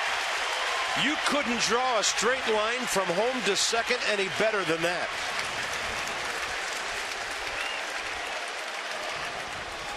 Well, a quick release, something on it. You know, part of his routine every day is playing long toss with Wilson Ramos. They've stuck with it all season long. And it's really made Lobaton's arm much stronger. And you see the throw right there. Quick release. No tag really necessary from Cabrera because it was right on top of the bag. That's one of the best throws you will see all year. Now a strikeout of Johnson, 2 outs.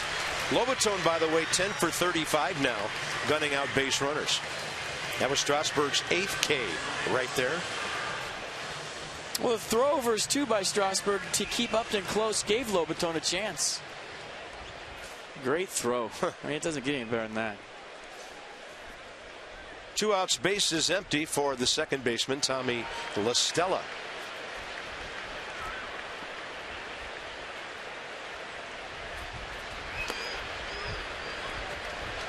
Nats catchers have now gone down 29 of 84 would-be base stealers this year. That's first in the majors. Not all catchers. Pitchers doing a nice job of giving them a chance. Yeah, 34.5%.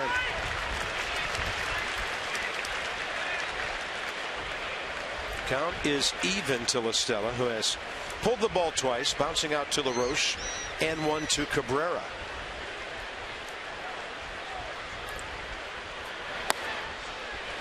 And the 95 misses low and away, ball 2.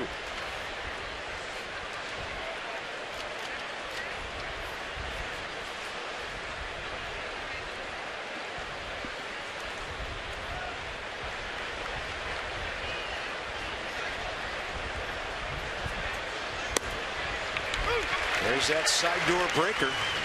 2-2. Pretty good frame by Lobaton, too. That's one of those 3 or 4 or 5 pitches he gets your way every game. Watch the glove.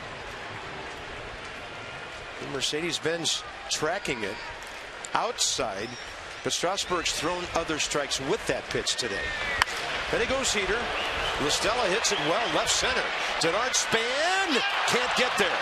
Then he swats the ball with his glove after he hits the wall, but Harper there to keep the hitter to a double. And Tommy La Stella has hit 2 of his longest drives of the year against Steven Strasburg. Home run in Atlanta and a long opposite field double. I don't know what you were thinking while this ball was in the air, but my first thought was don't run in the wall, Denard. It's not time for self-preservation baseball yet, but you know, that's a guy that Nats can't afford to lose, and he pulled up. I don't think that contact was as bad as it looks on the Exmo, but I thought he was heading for a collision with that piece that sticks out right before it gets to the bullpen. Well, here's Bethancourt, the catcher, 1 for 2 today.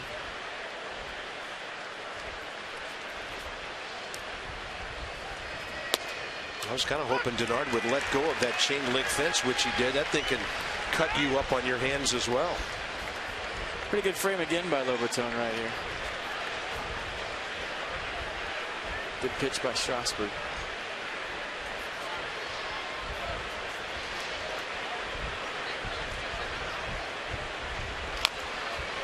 Healthy hack by the young catcher. 0-2.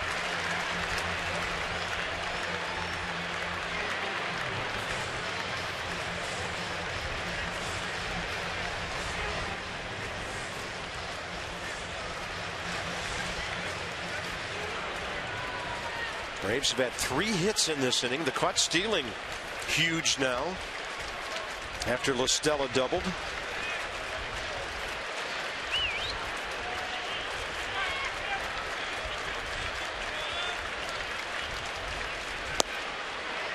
And Strasburg neared that outside edge with 97.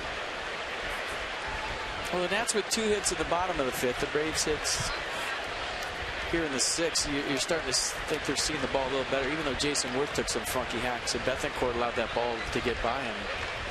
It's starting to become a normal baseball game again. It's good news with 4, 5, 6 coming up. Strasburg on the changeup, over but low, 2-2.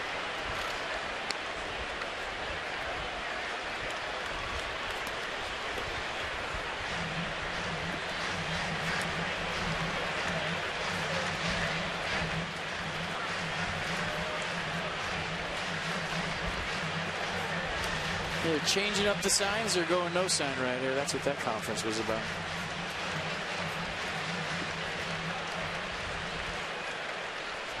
middle infielder standing on second base for a lot of pitches. They got a pretty good idea what the sequence of signs might be, so change it up.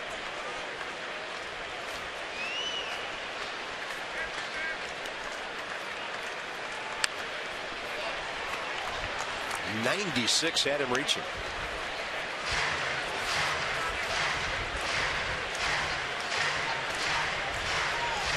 Bethancourt, 8 home runs, 48 RBIs in 91 games at Gwinnett.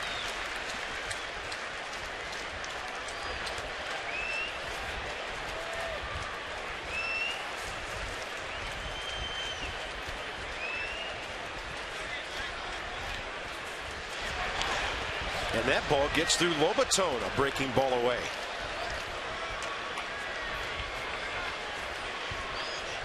That'll be a wild pitch.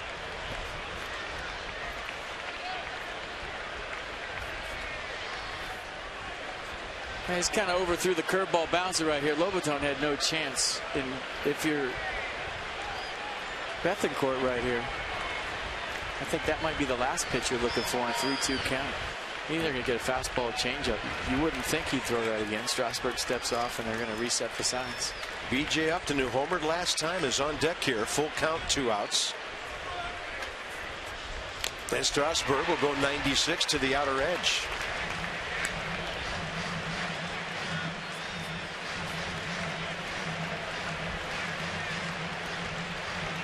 His longest inning. Back in the second, he gave up a base hit, struck out a couple of hitters. Nissan tracks the entire at bat, everything away or down. And a line drive over the reach of Cabrera. That's a great at bat by the rookie catcher, and the Braves lead 3-1.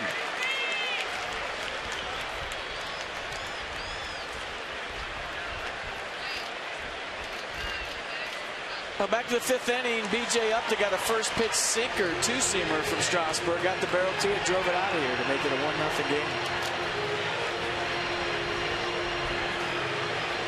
Nice catch. A Braves fan grabbing that one. So that sequence right there to Bethancourt. The big pitch was the curveball in the dirt, the wild pitch. Once he threw that and LaStella got to third base, he wasn't going to throw it again because he didn't want to bounce it and give LaStella home. So now if you're Bethancourt, you're thinking the same thing. He's not going to throw that curveball again, and he was on the fastball. It's a beautiful swing. That guy's looks like he's going to be a big leaguer for a long time.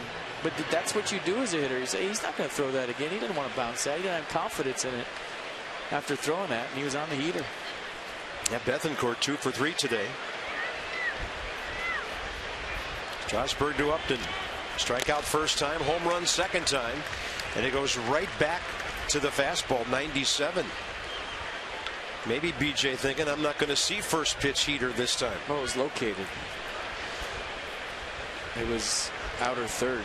Last one was down and in. That's Upton's turbo zone.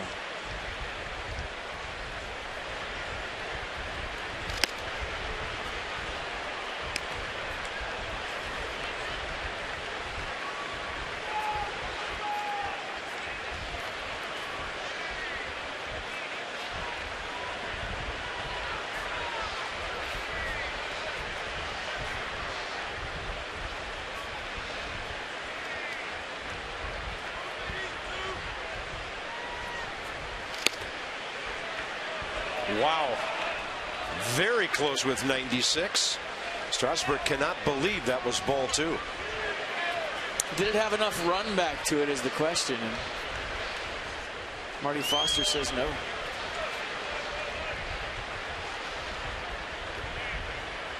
Braves had 3 hits all day. They have 4 in this inning.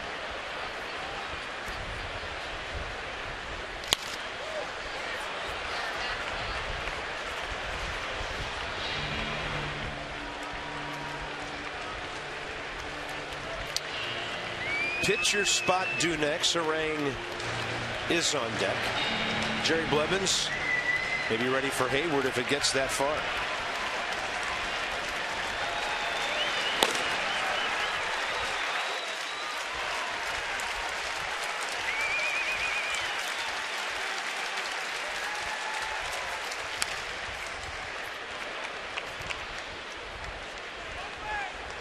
You know, this rally has to be kind of refreshing for the guys in the third base dugout. Their broadcasters, their fans. Atlanta doesn't string hits together a whole lot, and they've been able to do that here.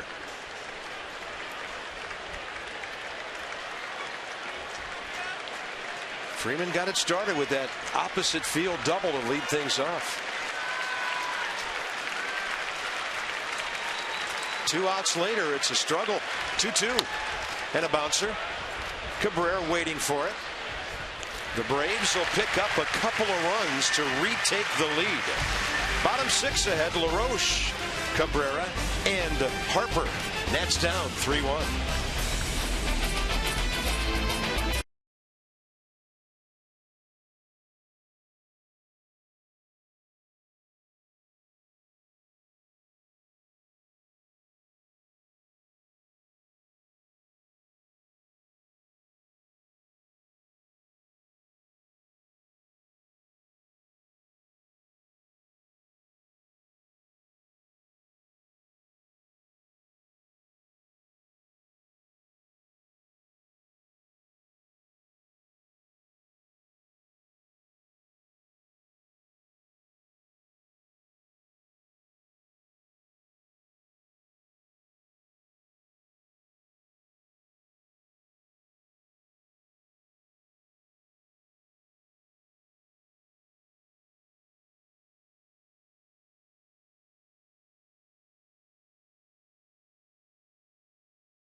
Six, middle of the order due up here, led off by Adam LaRoche, reigning National League Player of the Week, and last night, first 2 times up, RBI singles, able to drop one into center as part of that 4-run, 5-hit first inning.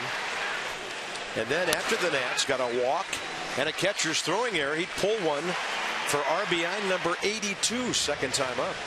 9 for 19 with 4 homers, 12 RBI in his last 6 games. Trying to start things up here in the bottom of the 6th for the Nats. Nationals have 6 hits today, but the box score won't really show how they scored the run, because Span singled with 2 outs, went to third on a Franzen bloop, scored on the pass ball by Christian Bethancourt while Worth was batting. Then he grounded out. So LaRoche looking for his first base hit today, and he's had 10 career hits, 5 home runs against Aaron Harang. Strike 1.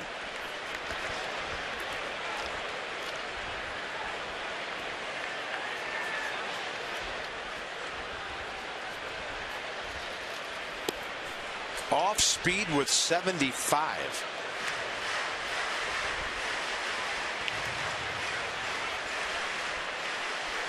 Harang threw 5 innings, 74 pitches, 50 strikes.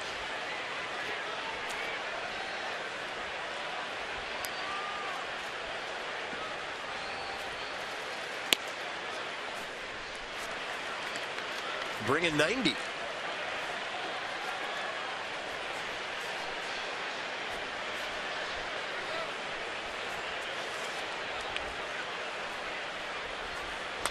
Then LaRoche will drive it to center, but B.J. Upton right there.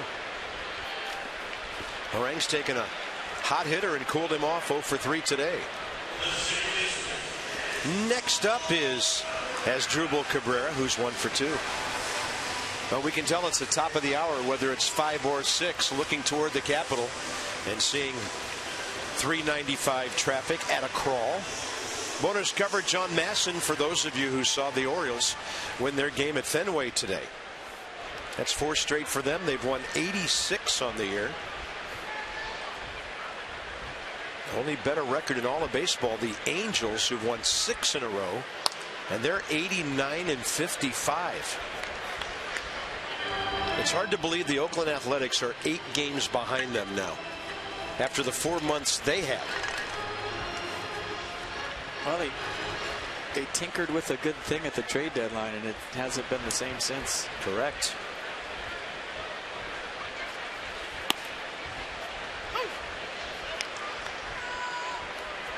National League story. Nationals Dodgers tied with the most wins. Nats have 2 games in hand. St. Louis at 80.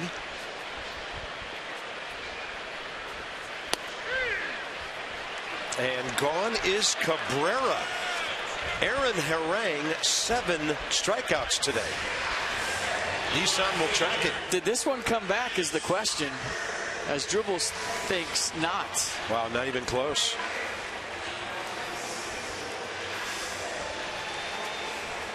So Marty Foster more of an off-speed umpire today than a power umpire. And the bases are empty with 2 outs for Bryce Harper. Well, he's in a good rhythm with Harang, who's been throwing strikes all day, so now he's looking for him. Yes, sir. Harper pops it up.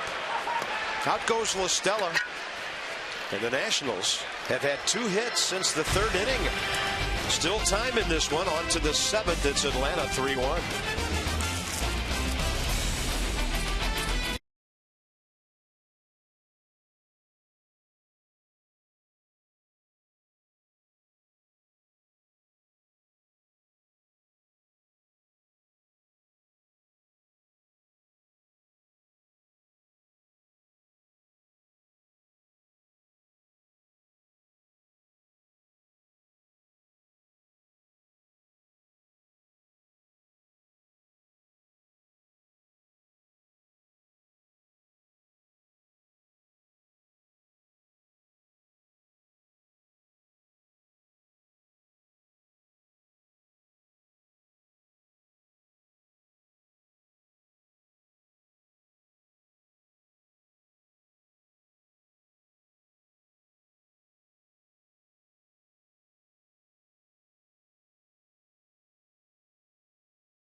May not be reproduced or retransmitted in any form, and the accounts and descriptions of this game may not be disseminated without the express written consent of the Washington Nationals.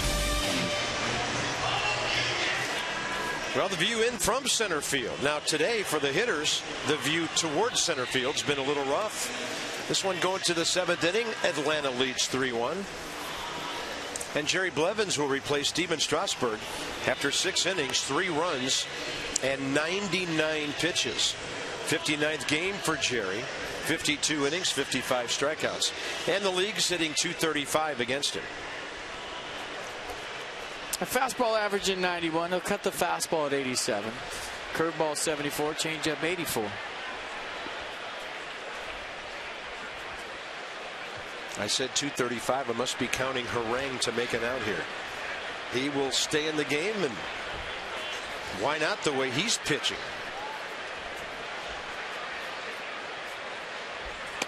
Jerry Blevins with 90 for a strike. 7th inning underway.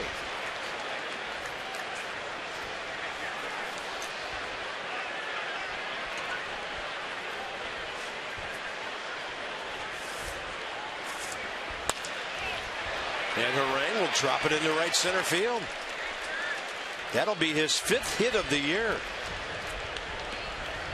And the first one that was jinxed by a broadcaster. I don't believe in that, but if you want to, go ahead. I'm just kidding. I got to give you a little grief after that. Look at Harang. The bat was in it. Maybe the rest of him wasn't. And he'll take the leadoff single. And he got the sweet spot to it, didn't he? He did.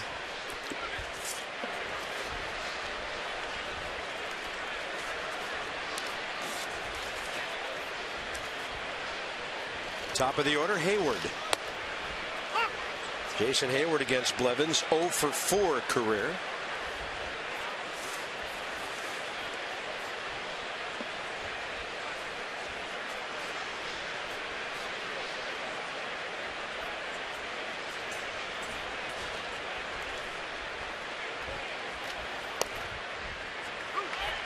You know, when you go over Steven Strasburg today, 6 innings, 7 hits. He gave up 3 runs, but 8 strikeouts, no walk. It's a 3rd straight outing. He hasn't walked a hitter. And I thought his command was impeccable today, except for maybe a location mistake to B.J. Upton. And a couple of good hitters. The double that Freddie Freeman hit was a good changeup down the way. That was just Freddie Freeman doing his deal. And then Upton with a nice at-bat behind and moving him. But, all in all, I thought Steven pitched very well for the 3rd straight start. The 4 hits in that 6th inning, nobody pulled the ball. They all went the other way. Well, they made good adjustments, and they're professional hitters. And I thought the only real mistake he made all day was the pitch to Upton, which, in his defense, he threw fastballs by him first time up. That's a breaking ball hit. Foul. Called foul by Rob Drake as LaRoche came forward for it. 2015 Nats Plus memberships offer experiences, rewards, access, autograph opportunities, team store discounts. Purchase a full or half season plan now. You'll secure tickets for the 2014 postseason. 202-675-NATS or nationals.com/Nats Plus. Not a dude. I see red people. Yeah, good crowd on this Wednesday afternoon. The final game of the second to last homestand, and that's unlucky. Broken bat, the ball falls in. The bat ends up out by Asdrubal Cabrera. 2 on, nobody out. Bat tied a hero, but it almost took Aaron Harang out of the game. So not a bad pitch by Blevins, just a strong swing from Jason Hayward. Got in on him. Look at that thing just shatter at contact. So that bat really died a hero. And the barrel went out and almost hit Harang on the second base. Phil Goslin facing Blevins for the first time. Lobatone out. I want to make sure that everybody's got the bunt D straight with some guys in at positions they normally don't play at.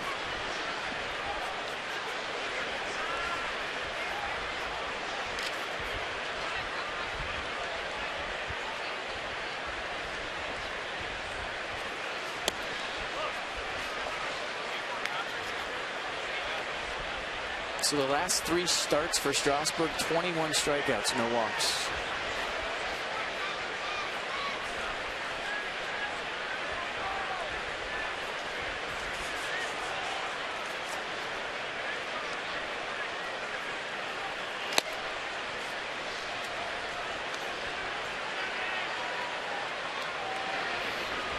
Ryan Matthews getting loose in the Nats bullpen.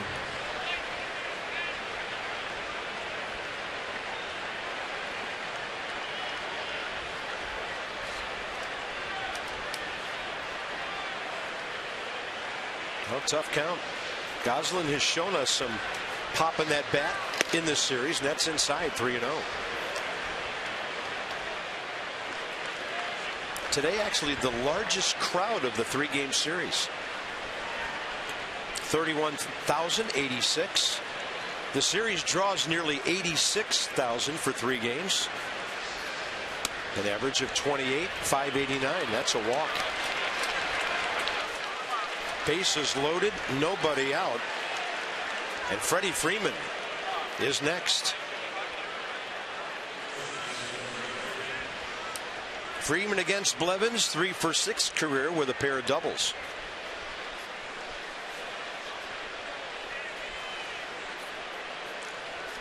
And a great swing last time, leading off the 6th against Strasburg, who was on cruise control other than the Upton homer, and just drove a double down the left field line.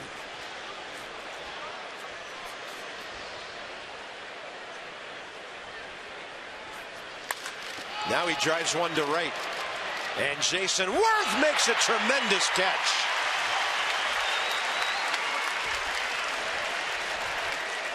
Harangue scores from third. It's 4-1. It looked like Jason Worth had no chance of catching up with that ball. Well, the ball was hooking, so when he opens up to his right, it actually comes back over to his left, and he had to give with it a little bit, and that's what made this play so good, and the extra gear that ball had. You see it hooking back over his left shoulder, so he's opening up thinking that might tail away from him, but it actually hooked. And as high as he can reach, turns what would have been a bases clearing double at least into a sac fly, and keeping this game at 3 runs instead of more. So a rough third of an inning for Jerry Blevins, and Ryan Matthews on the way.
For the Nats here in the 7th now. It's 4-1 Atlanta. Jason Worth saves a huge inning, and Ryan Matthews makes his return to the Nationals bullpen.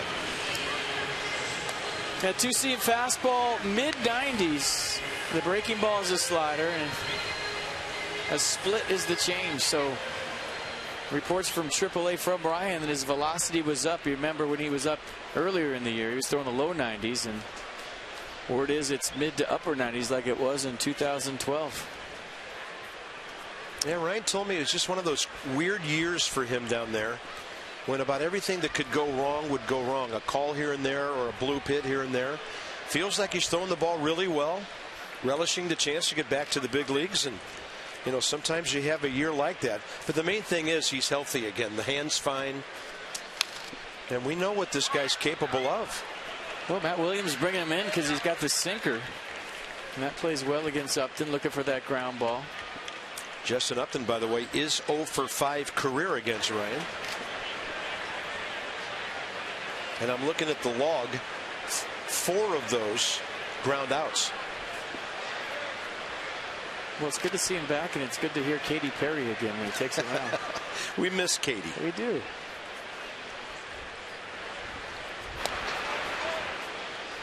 Goslin, very good speed at first base.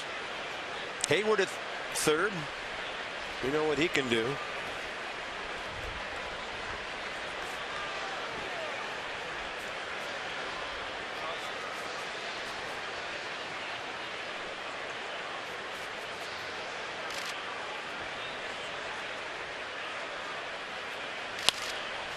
And Matthews got in on the hands of the right-hander there, out of play.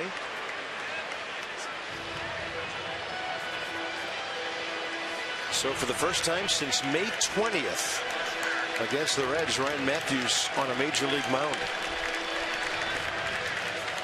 Well, he's looking for the ground ball. I don't even think you mess around with anything other than the 2-seam fastball in. Don't let Upton get extended, and you're looking for a little 5-4-3 action. And a ball driven to left center. It's 5-1 Atlanta. That plugs the gap. Harper able to cut it off, but Goslin to third. They're going to send him. Ball gets away. And 2 more for the Braves. It's 6-1 Atlanta. And all 3 of those runs will be charged to Jerry Blevins.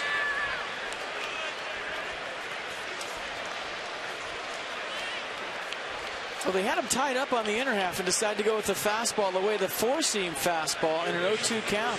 And you saw Justin Upton last night pull the fastball from Jordan Zimmerman up and away out of the ballpark. This time he gets one right down the middle, drives it into the gap.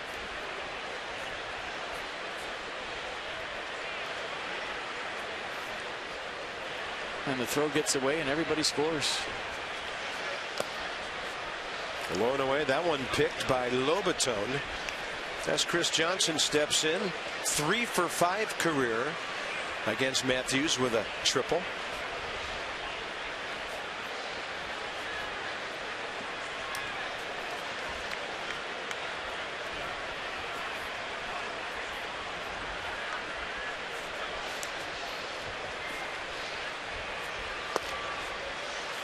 Well, he had the feeling if the Nats could keep this within 2 runs or so. Had a shot with 3 innings to go. Now it's a 5-run deficit. It's almost like you have, no offense to anybody in the Braves bullpen, more of a shot when it's not a save opportunity against the Braves slate. But Aaron Harang is in some kind of rhythm right now, and I don't even think that Freddie Gonzalez is thinking about his bullpen.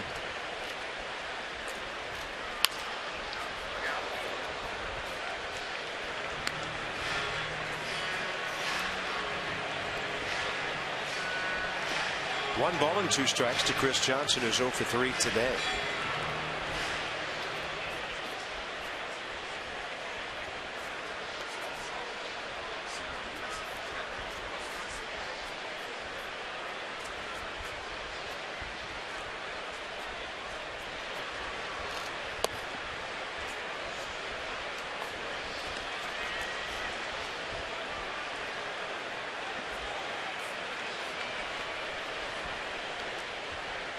All these little add-on runs, you just never know, especially with the way the Nats have played this year from behind late.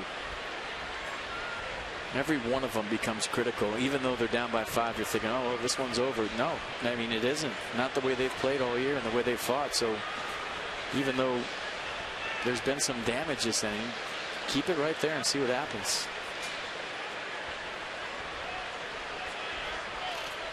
Two, and there's that nasty down and in sinker. Second out of the inning.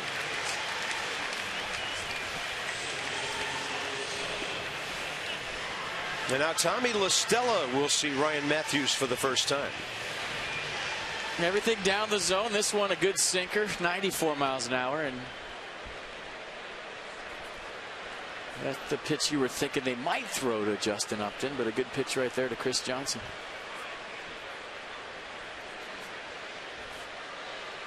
Braves have 10 hits, and 7 of them in the last 2 innings. La Stella doubled last inning, right in the middle of their 2-run rally.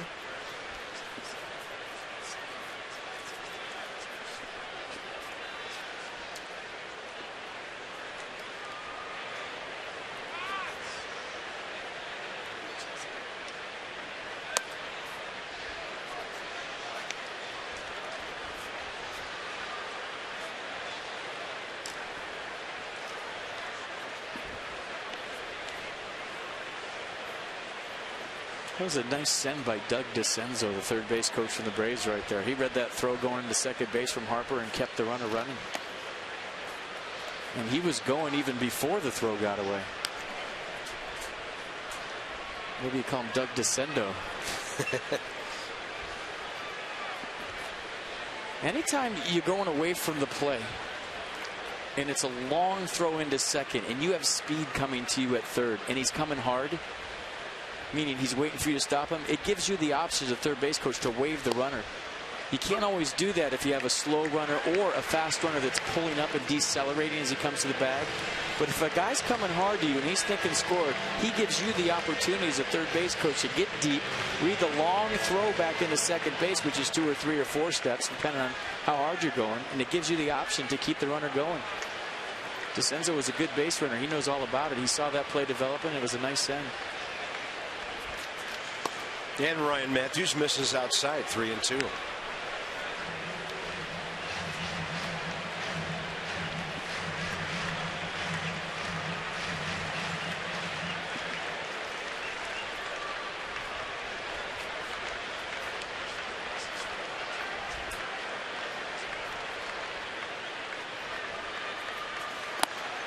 That ball skips into the middle, Lobaton. Second walk by the Nats bullpen this inning. And the 8th man to bat will be Christian Bethancourt. Kind of what I'm talking about. This is a good tip for all you kids at home. If you have a base made, I know I've said this before, but in case you haven't heard it, go hard into the base you already have made. Look at Goslin right there going hard. That gives DeCenzo the chance to wave him home. If he just pulls up and he's happy that he's got third made, you see the long throw from Harper. All that time the ball's in the air gives Goslin, who can run very well, a chance to score. DeCenzo, seeing that throw from Harper, kept them rolling. It wasn't once the throw got away. It was as soon as Bryce spun and looked like he was throwing to second that DeCenzo made the decision. But it was based on Goslin hustling hard into third base, even though he already had the bag made. Andrelton Simmons pinch running at first base with the Braves up by 5, and this ball out of play. If you have a single, go hard into first base and look for a bobble for a double. If you're on first base and you go hard into second base, you know you have it made on a base hit. Well, maybe there's a bobble and you get to third. Same way at second. Go hard into third and make the third base coach stop you. Don't stop yourself. The only way they can send you is if you're running hard to the base.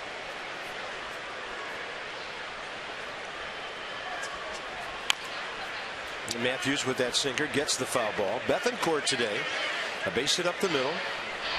Robbed of a hit on a slow bouncer when Kevin Franzen barehanded one back in the 4th. Then he got that big single last inning that gave the Braves a 2-run lead. His 6th major league RBI.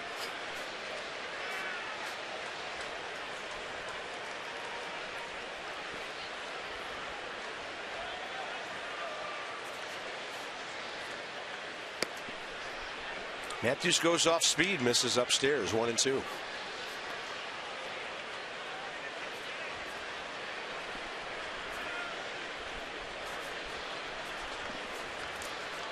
Upton, Simmons behind him.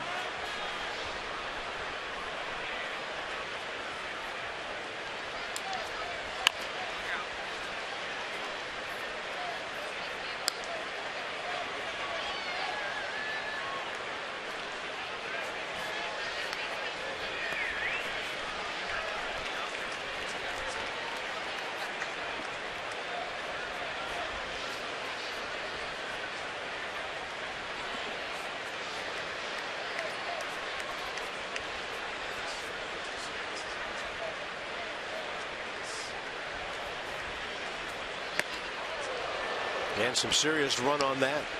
2 balls, 2 strikes.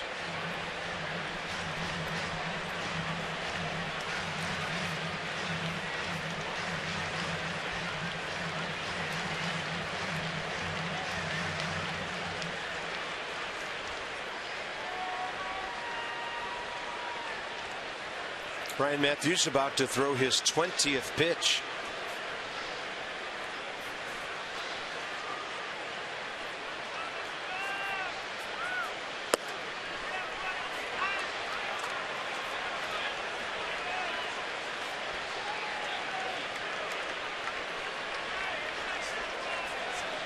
They get one more base runner. Aaron Harang will be on deck.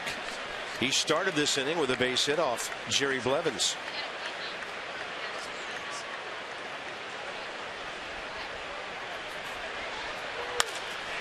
And this one out to short for Espinosa.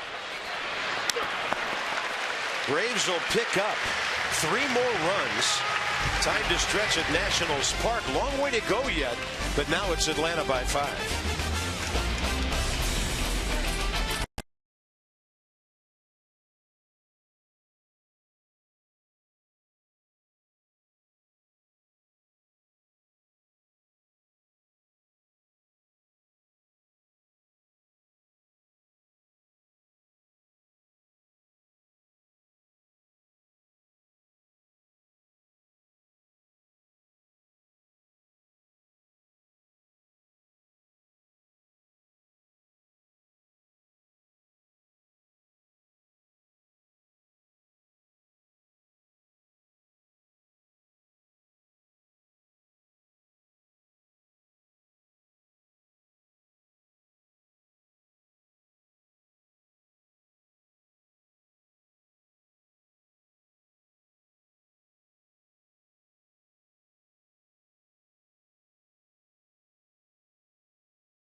Masson, brought to you by your local DC area Land Rover retailers.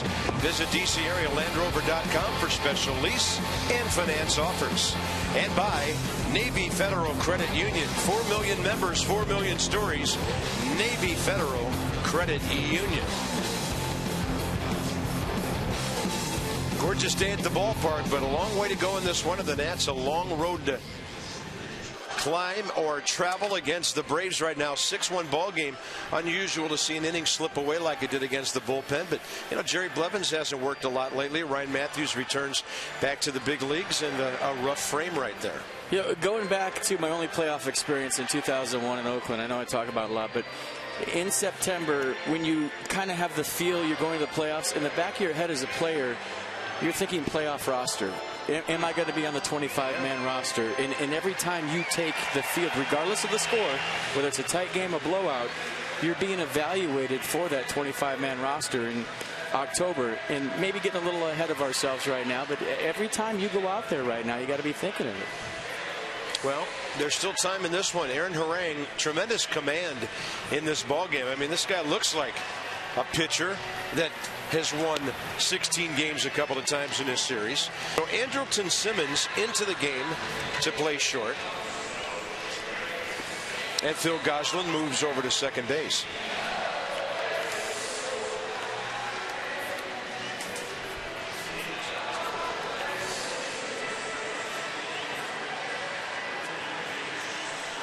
Espinosa Lobaton, and then the pitcher spot for the Nationals.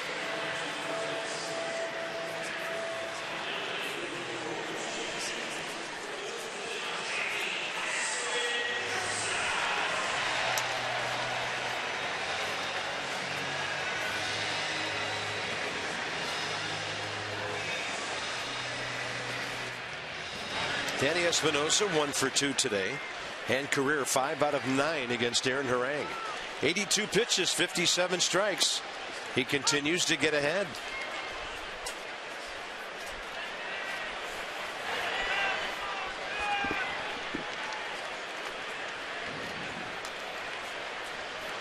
He's just out there throwing free and easy. Well, he's mixing it up nice. That's what he's doing. He's getting strike one. I watched his last start on video against the Marlins, and he was falling behind. He was 2-0 to everybody, and the Marlins were taking advantage. For a guy like Harang, you have to work ahead because you don't have the power fastball to lay in there if you're behind 2-0, 2-1. You know what? And if it wasn't for the Marlins, he'd be having a heck of a year. 0-3 with a 6.15 ERA. Facing them 6 times. 10-7, 3.33 against everybody else.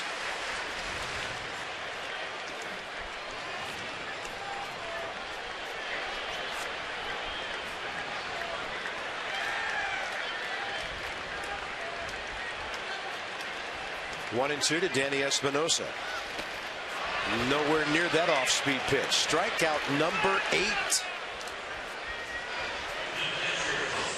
All right, there's your AT&T fan photo.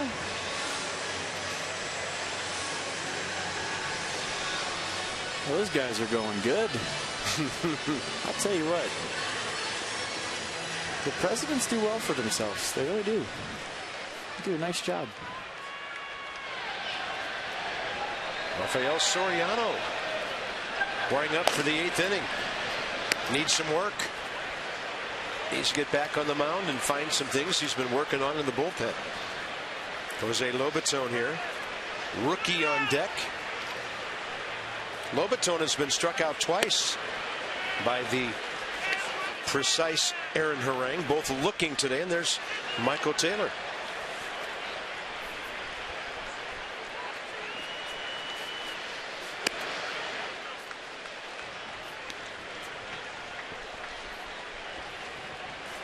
Don't know if he'll make it, but Harang has in his career thrown 15 complete games.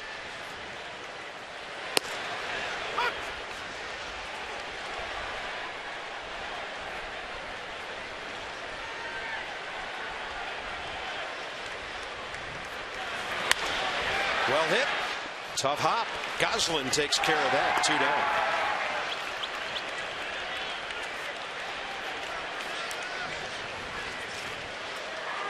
Michael Taylor, 3 for 18, his first go around in the big leagues. In fact, when we go to Citi Field tomorrow, he'll have some pleasant memories from his debut there and his first big league home run.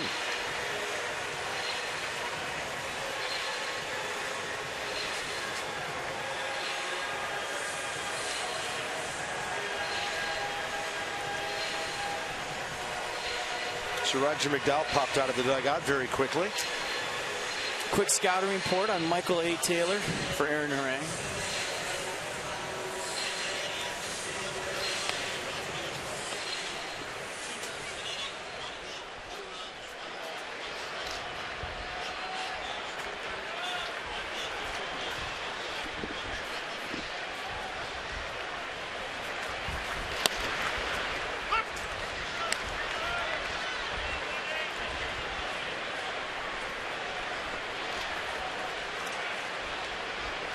Taylor has a pinch hitter, 0 for 1. And there's that 77-mile-an-hour breaking ball. I think I've seen it as low as 74, 75 maybe today, and all the other precise stuff to go with it.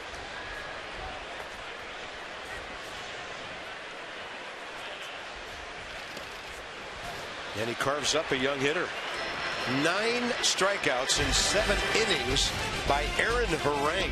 His best start in quite some time.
Have won all 6 of their games at Citi Field. It'll be Tanner Roark making another attempt for number 13. He'll be facing Bartolo Colon, who's 113 for the Mets. He has 11 losses, a 3.96 ERA. Nats Extra, 6:30 tomorrow night. FP and I join you from the booth, and then first pitch right around 7:10 tomorrow evening. Well, Soriano getting some work here. Dan has more. Bob, Soriano took the weekend off to kind of get a little bit of a breather, and then he threw a bullpen session in front of pitching coach Steve McCatty on Monday. And I talked to McCatty the other day. He said that Soriano threw the ball well with a downward angle in that bullpen session, and that his slider was a lot better. McCatty said that the main issue with Soriano recently is that he's been flying open, which you commonly hear with pitchers whose mechanics are out of whack, as he gets a fly ball there. And McCatty says that when pitchers keep that front shoulder closed, it allows them to release the ball out in front of them instead of behind them, and they can locate it down in the zone better. So the Nats really wanted to get Soriano on track from a mechanical standpoint. They feel that the bullpen session was a positive step, and now this is a chance for him to get some game experience in a low-pressure situation and see if he can replicate that bullpen session in a game. He gets a quick out on Ryan Domit. And for those of you that don't know, out in front and behind, it's a matter of inches. It's not like he's throwing the ball like, you know, one pitch is behind his ear and the other one is way out in front. When you're talking about getting the ball out in front, just kind of break it down a little bit even further, it's not that much. But staying back, a lot like we talked about with Steven Strasburg today, and keeping that front side closed allows you to get that extra maybe inch on your release point and create the downhill effect to get the ball down the zone versus kind of that push effect and the ball goes up in the zone. Ryan Domit, pardon me, stepping in. Quick out on B.J. Upton for Soriano.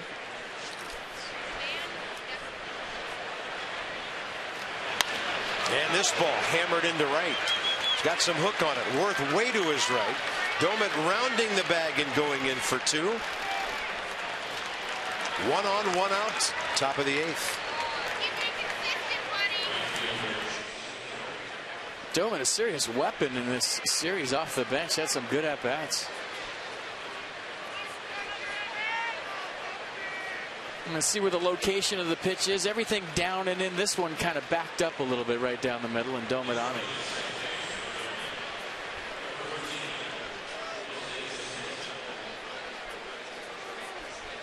Jose Constanza will pinch run.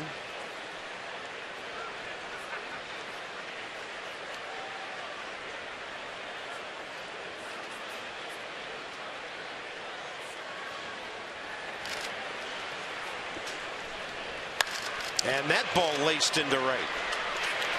Hayward with a hit. Runner stops at third.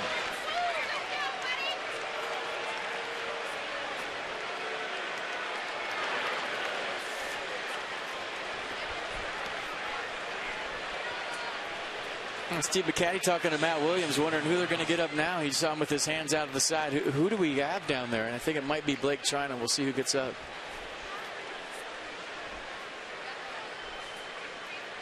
Phone ringing in the bullpen. Yeah, you know the crowd's quiet when we can hear the phone, right? Well, you'd like to think that he could work it out mechanically, but I think this time of year when you're tired, and it's hard to get it back. I could be wrong. That's just my opinion. Here's Phil Goslin. He's been hit by a pitch, 0 for 2 and a walk. It's no knock on anybody. It's a long season. It's a long career. And that's the slider that stays upstairs.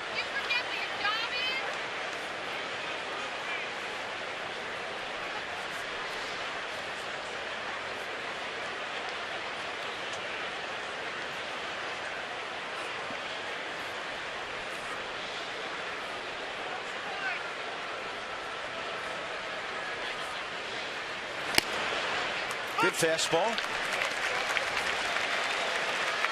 Up in the zone, right on the edge. Counts even 1-1 here in the 8th.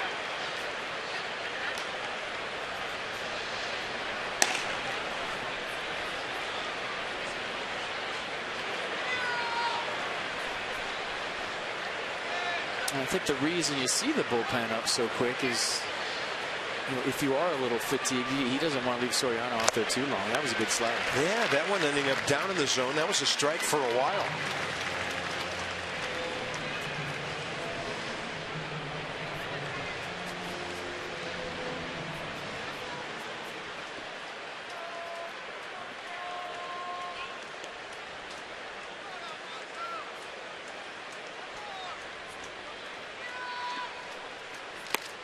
And then Soriano with 92 throws it by Phil Goslin for the second out. Here comes the test. Freddie Freeman, who's 1 for 4 career against him. Pretty good late cut to the 92. Watch. And the way Lobaton catches it, moving away. See the grip on the cutter down the zone. That was on top and out front. A couple of good pitches back to back.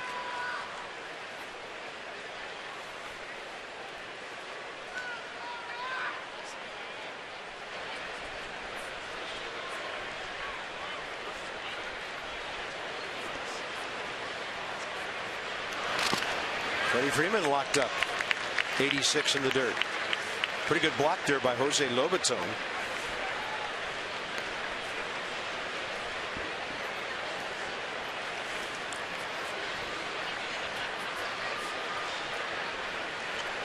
One week from today, we'll be bidding this guy adieu, and none too soon.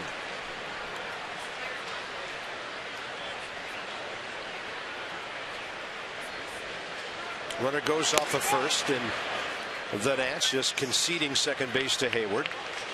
That'll be his 18th of the year.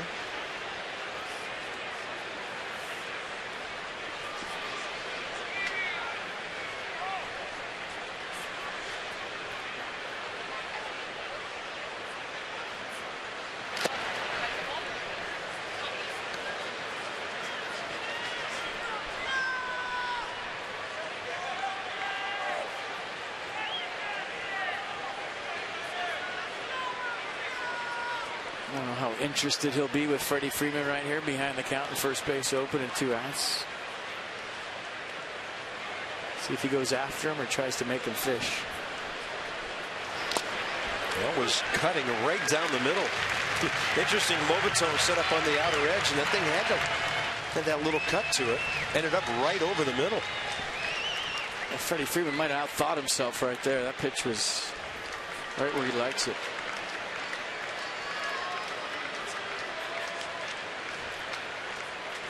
2-2 count.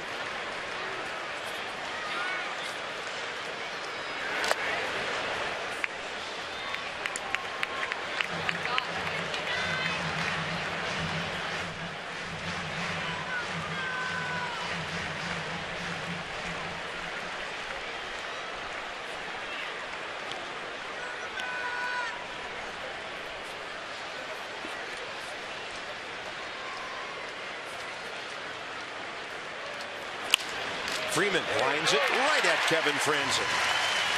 So the positive is Soriano gets an inning of work, doesn't give up any runs.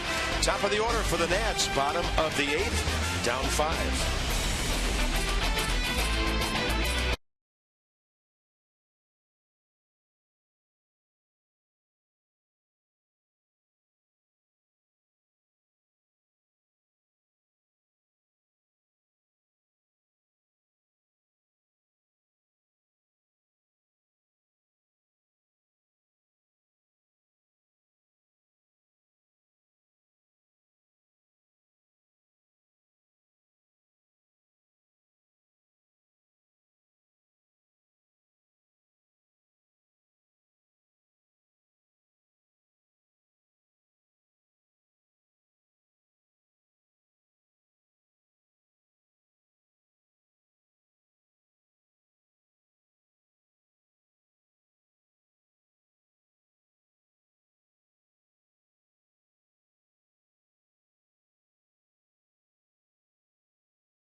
Right now, get your tickets for Saturday, September 27th. The game is against the Miami Marlins. 4:05 start, and you can get the Tyler Clipper bobblehead. He won the Bobblehead of the Year award. So the first 25,000 fans will get one of those. That's presented by PNC Bank. Fans voted. They said that's the one we like best.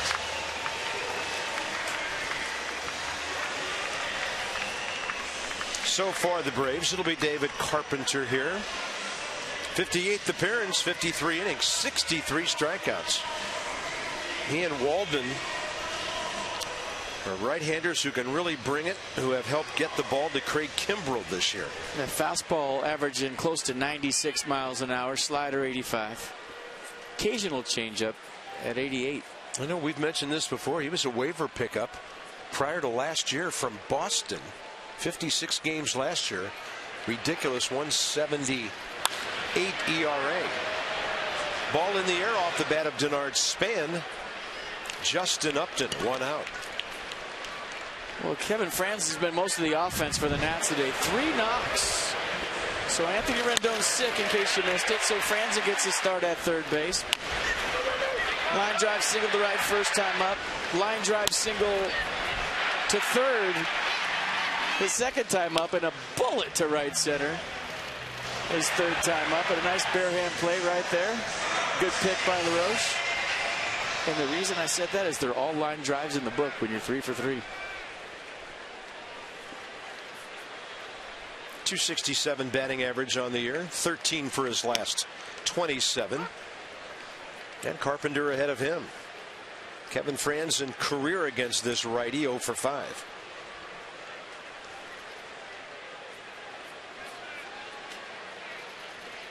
So it kind of tells you something. The one time Denard Span got on today, the Nationals scored a run.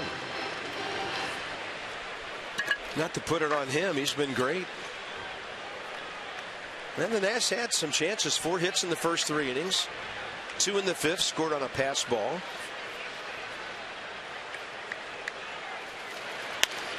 And Franzen hits this one hard out to center. He'll settle for a 3 for 4 day unless something happens to get him up there again. $250 to the Children's National Medical Center. Every time a National hits a home run this year. Jason Worth's done it 16 times. That's from Lexus, the pursuit of perfection, and our Washington, D.C. Lexus dealers. Worth today 0 for 3 against Aaron Harang, who went 7 innings, gave up 1 unearned run on 6 hits, 9 strikeouts. He was masterful today.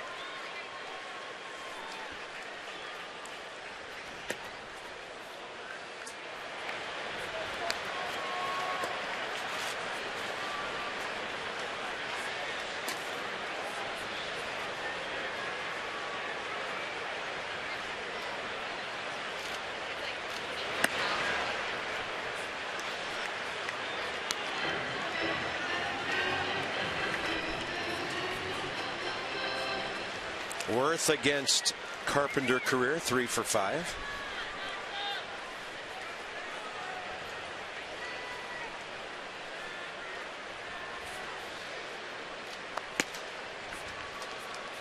Base runners any way you can get them right now. I'm swinging at that last one. He just flipped in an underhand. Pulling 3-0 green light right there. Did you see that? He asked for a new ball and he flipped it slow pitch softball style. Driven in 7 when they've unleashed him this year.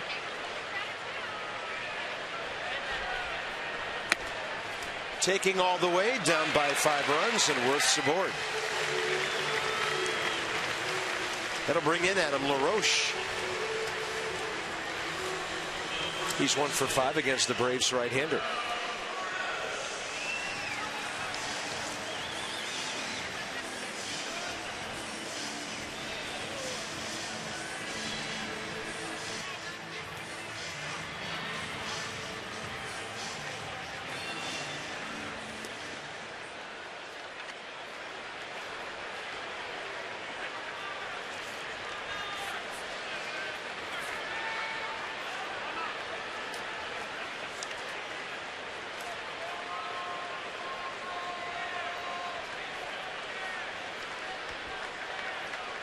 One swing could make things a little more interesting.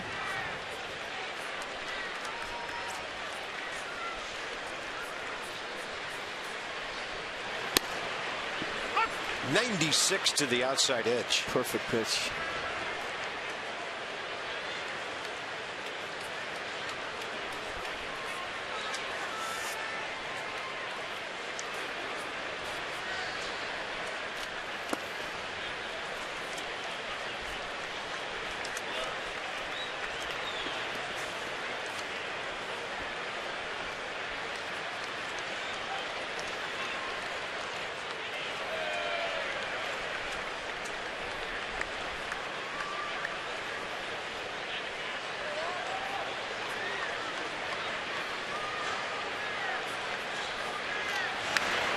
Roche had a big rip on 95 upstairs. Tried to get on top of it. Built high fastball, one that he can handle.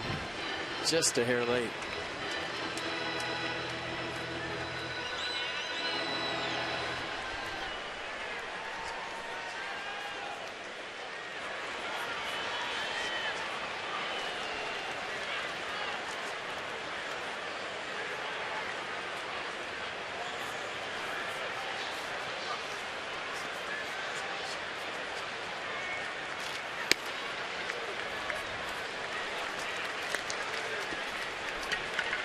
Freddie Freeman and Jason Worth have been carrying on some kind of conversation over there at first base.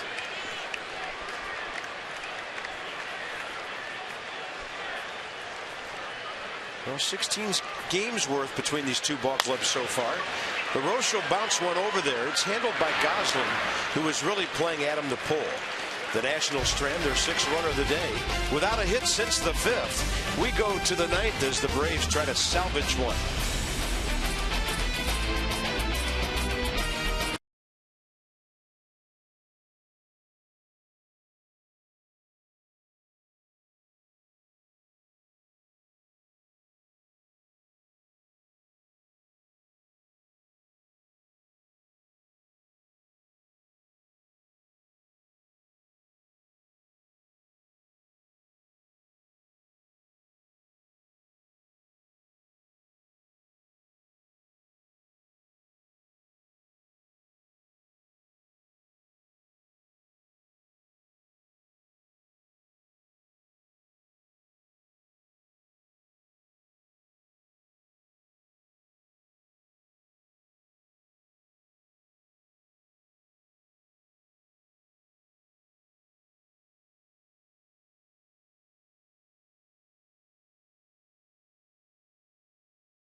Light, and we're going to go back to the 6th inning. Freddie Freeman leading off the 6th on a changeup from Steven Strasburg. Nice piece of hitting down the corner. A little slippage by Bryce. Freeman in with a leadoff double.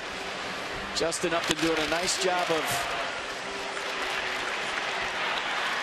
driving them in with a single. And in the middle of the order doing damage.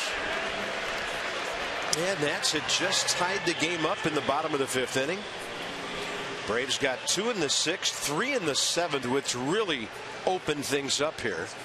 So now top 9, and Blake Trinan will get some work against Upton, Justin that is, Johnson, and Andrelton Simmons.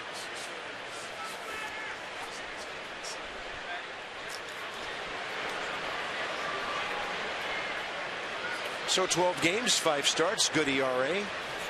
His big league career off to a solid start. Fastball mid to upper 90s with some sink on it. And last time out in Los Angeles, the slider was better than we had seen it first time around. And just to refresh your memory, Blake, part of the Michael Morse deal back in January of 13. involving Oakland and Seattle.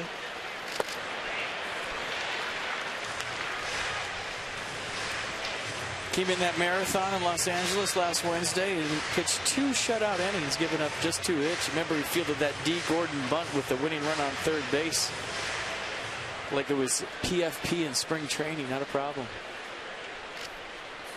Justin Upton has 3 RBIs today. That's a high chopper to third. Franzen on the charge. On the run.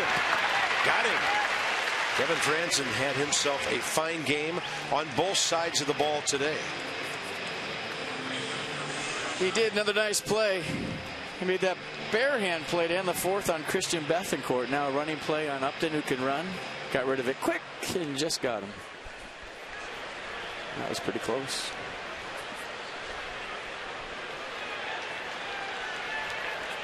Next up is Chris Johnson, who's 0 for 4. Strasburg struck him out twice. And Ryan Matthews struck him out.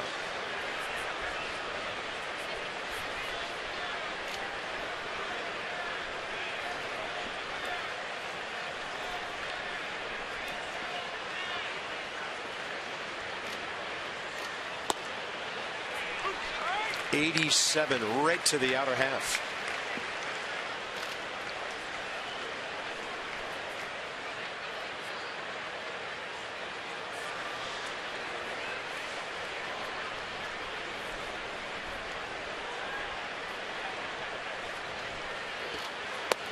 Look at the snap on that breaking ball. Chris Johnson down on strikes for the 4th time today. 2 down. I'm telling you, every time you get out on the big league mound, all eyes are on you. You just never know. You know, moving forward, what role you're going to have in mid to late September, or if you get a chance to pitch in October. But a good slider right there and a good frame by Lobaton to get strike 3. That's a tough day. 0 for 5 with 4 punch-outs. Here's Simmons first at bat today. Came in as a pinch runner, stayed into play short.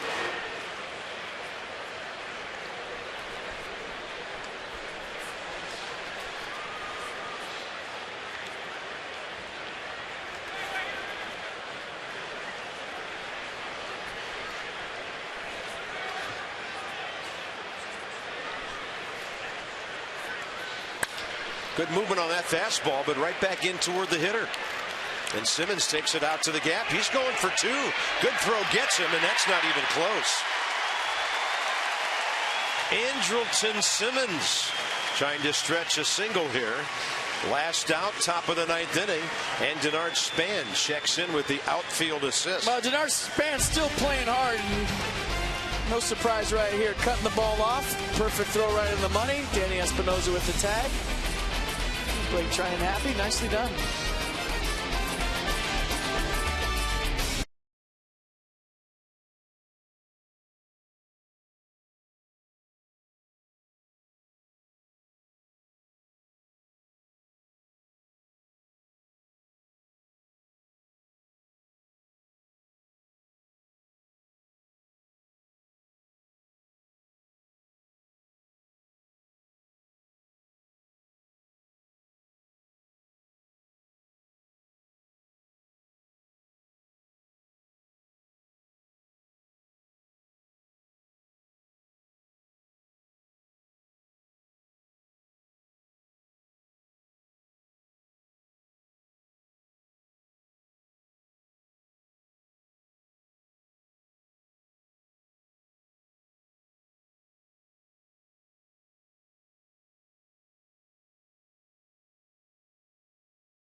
To do. They're trailing by a score of 6-1. Johnny Holiday along with the Silver Fox. There's only one of them, Ray Knight. We'll be along with Nats Extra post game as soon as Bob and FP see if they can pull this baby out in the bottom of the ninth. We haven't seen a lot of games like this of late, have we, Ray? No, we haven't, Johnny. We've had a lot of opportunities to score throughout the last month or so. Today was not one of those days. Only 6 hits, 3 hits by Franzen, and really only the 2nd inning. 1st and 3rd, 1 out, and we struck out, and then a line drive by Strasburg. So not not a lot of offense today. Harang, a lot of slow breaking balls, and got our timing offset a little bit. Yeah, Strasburg kind of rolling through those first 4 innings this afternoon. Threw the ball well. He threw the ball well. You know, we just didn't do anything offensively, and every pitch pretty much was a stress pitch for him. Had 8 strikeouts, though, but once again, another good outing for him. I am not about to change my sheet, which says the Nationals have a 9-game lead over the Braves, because I know in the past we pull some of these games out. Let's go back upstairs to my guy Bob and FP Santangelo. All right, thank you, Johnny. Thank you, Ray. It says something about the series you've had when it's Game 3 and Craig Kimbrell needs some work. So obviously a non-save situation for him. The Nats have kept him in the bullpen in this series until right now. Yeah, his last outing was September 6th at Miami, where he got his 43rd save. So the fastball, faster than it's ever been on average for Craig Kimbrell this season, 97.1 on average. And the nasty curveball, straight down power curveball, as I like to call it, 28% of the time at 85. Cabrera, Harper, Espinosa, bottom of the 9th.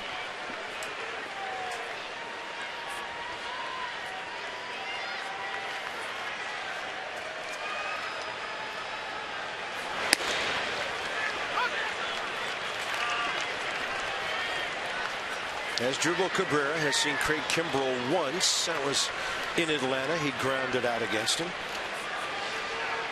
5'11", 220 pounds.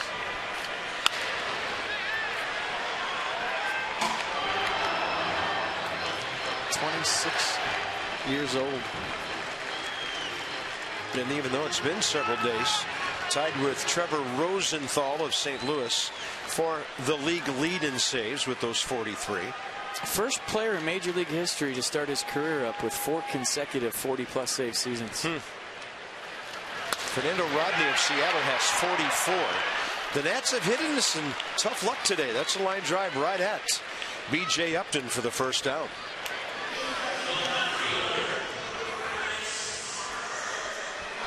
Next up, Bryce Harper, who's 1 for 7 career against Kimbrell with a double, and tomorrow night will be in New York. Bartolo Colon and Tanner Roark. Nats Extra, 6:30. First pitch, 10 after 7.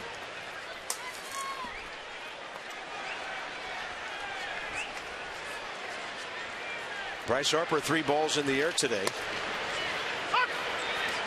One that pinned Hayward up against the wall in the second.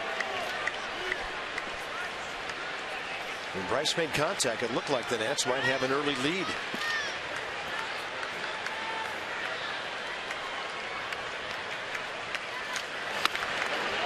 Check swing. Did not go, says Alan Porter.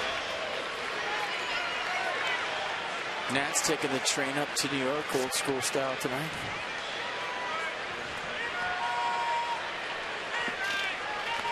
Be dealing card games with the old man in the club car.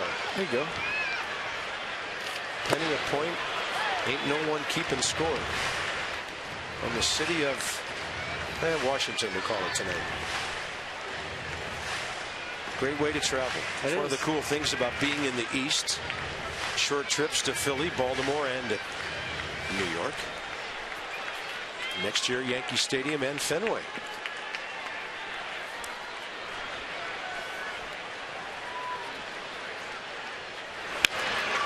Kimbrell continues to bring the smoke to the outside edge, and Harper, good job to reach out and stay alive.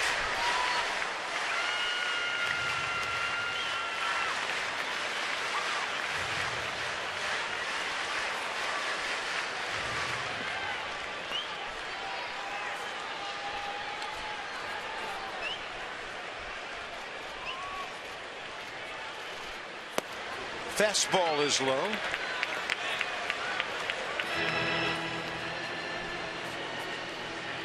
(6-1) Braves, bottom of the 9th inning with 1 out.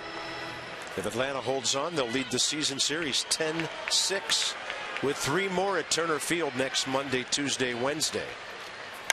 Harper jacks one.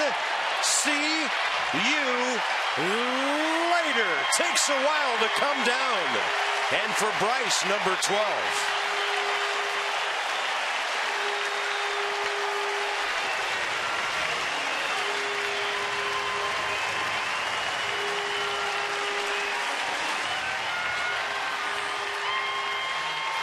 That was a tape measure shot. 12th home run of the year for Harper off the facade of the second deck, and he just caught a curveball out in front. Ran right into it, and it was just a matter of where is this going to land. Right off the cement facing of the upper deck, ricochet, and that's 2 hard hit balls here in the 9th off Kimbrel.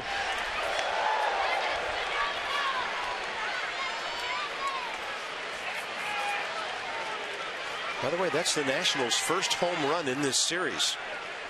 There's Danny Espinosa, 1 for 3. And he's late for that one. Espinosa career against Kimbrel, 2 for 11. One of those hits, a home run. Bryce's last few homers have not been cheapies. The 2 he hit in Seattle were tape measure shots, and that one too. And he hit one off some guy named Kershaw too in Los Angeles.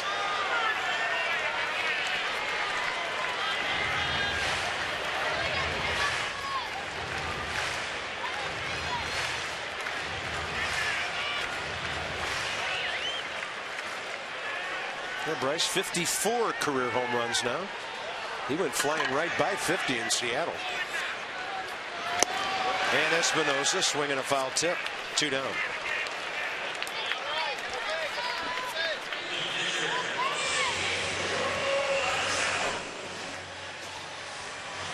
It'll be Jose Lobaton with 2 outs in the 9th. Let's check it out one more time from the side. Leg kick, foot down. He's looking for 98 and just catches the curveball way out in front. Stays on it nice. You see the reach from Bethancourt.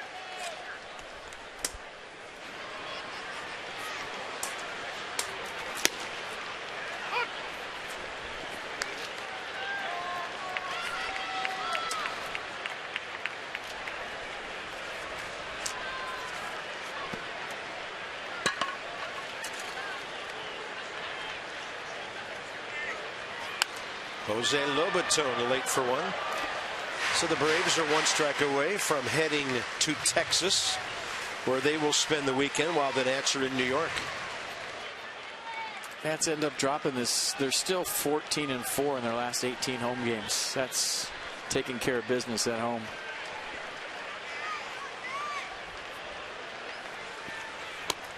And a swing and a miss. It's over. Just over 3 hours. Aaron Harang, the story of this game. He shut down the Nationals today. He won his 11th game of the year. Steven Strasburg goes to 11-11 as Atlanta salvages one with a 6-2 win in the finale. For FP and Dan, Bob Carpenter. Join us Thursday on Masson. Start of a road trip that takes us to New York, Atlanta, and Miami. We'll start you with Johnny and Ray tomorrow night at 6:30 with Nats Extra. This has been a presentation of Masson. Stay tuned now. The gentleman I just mentioned from the ballpark. Coming up next, the Nats win the series. They're still ahead by 8. So long for just a while.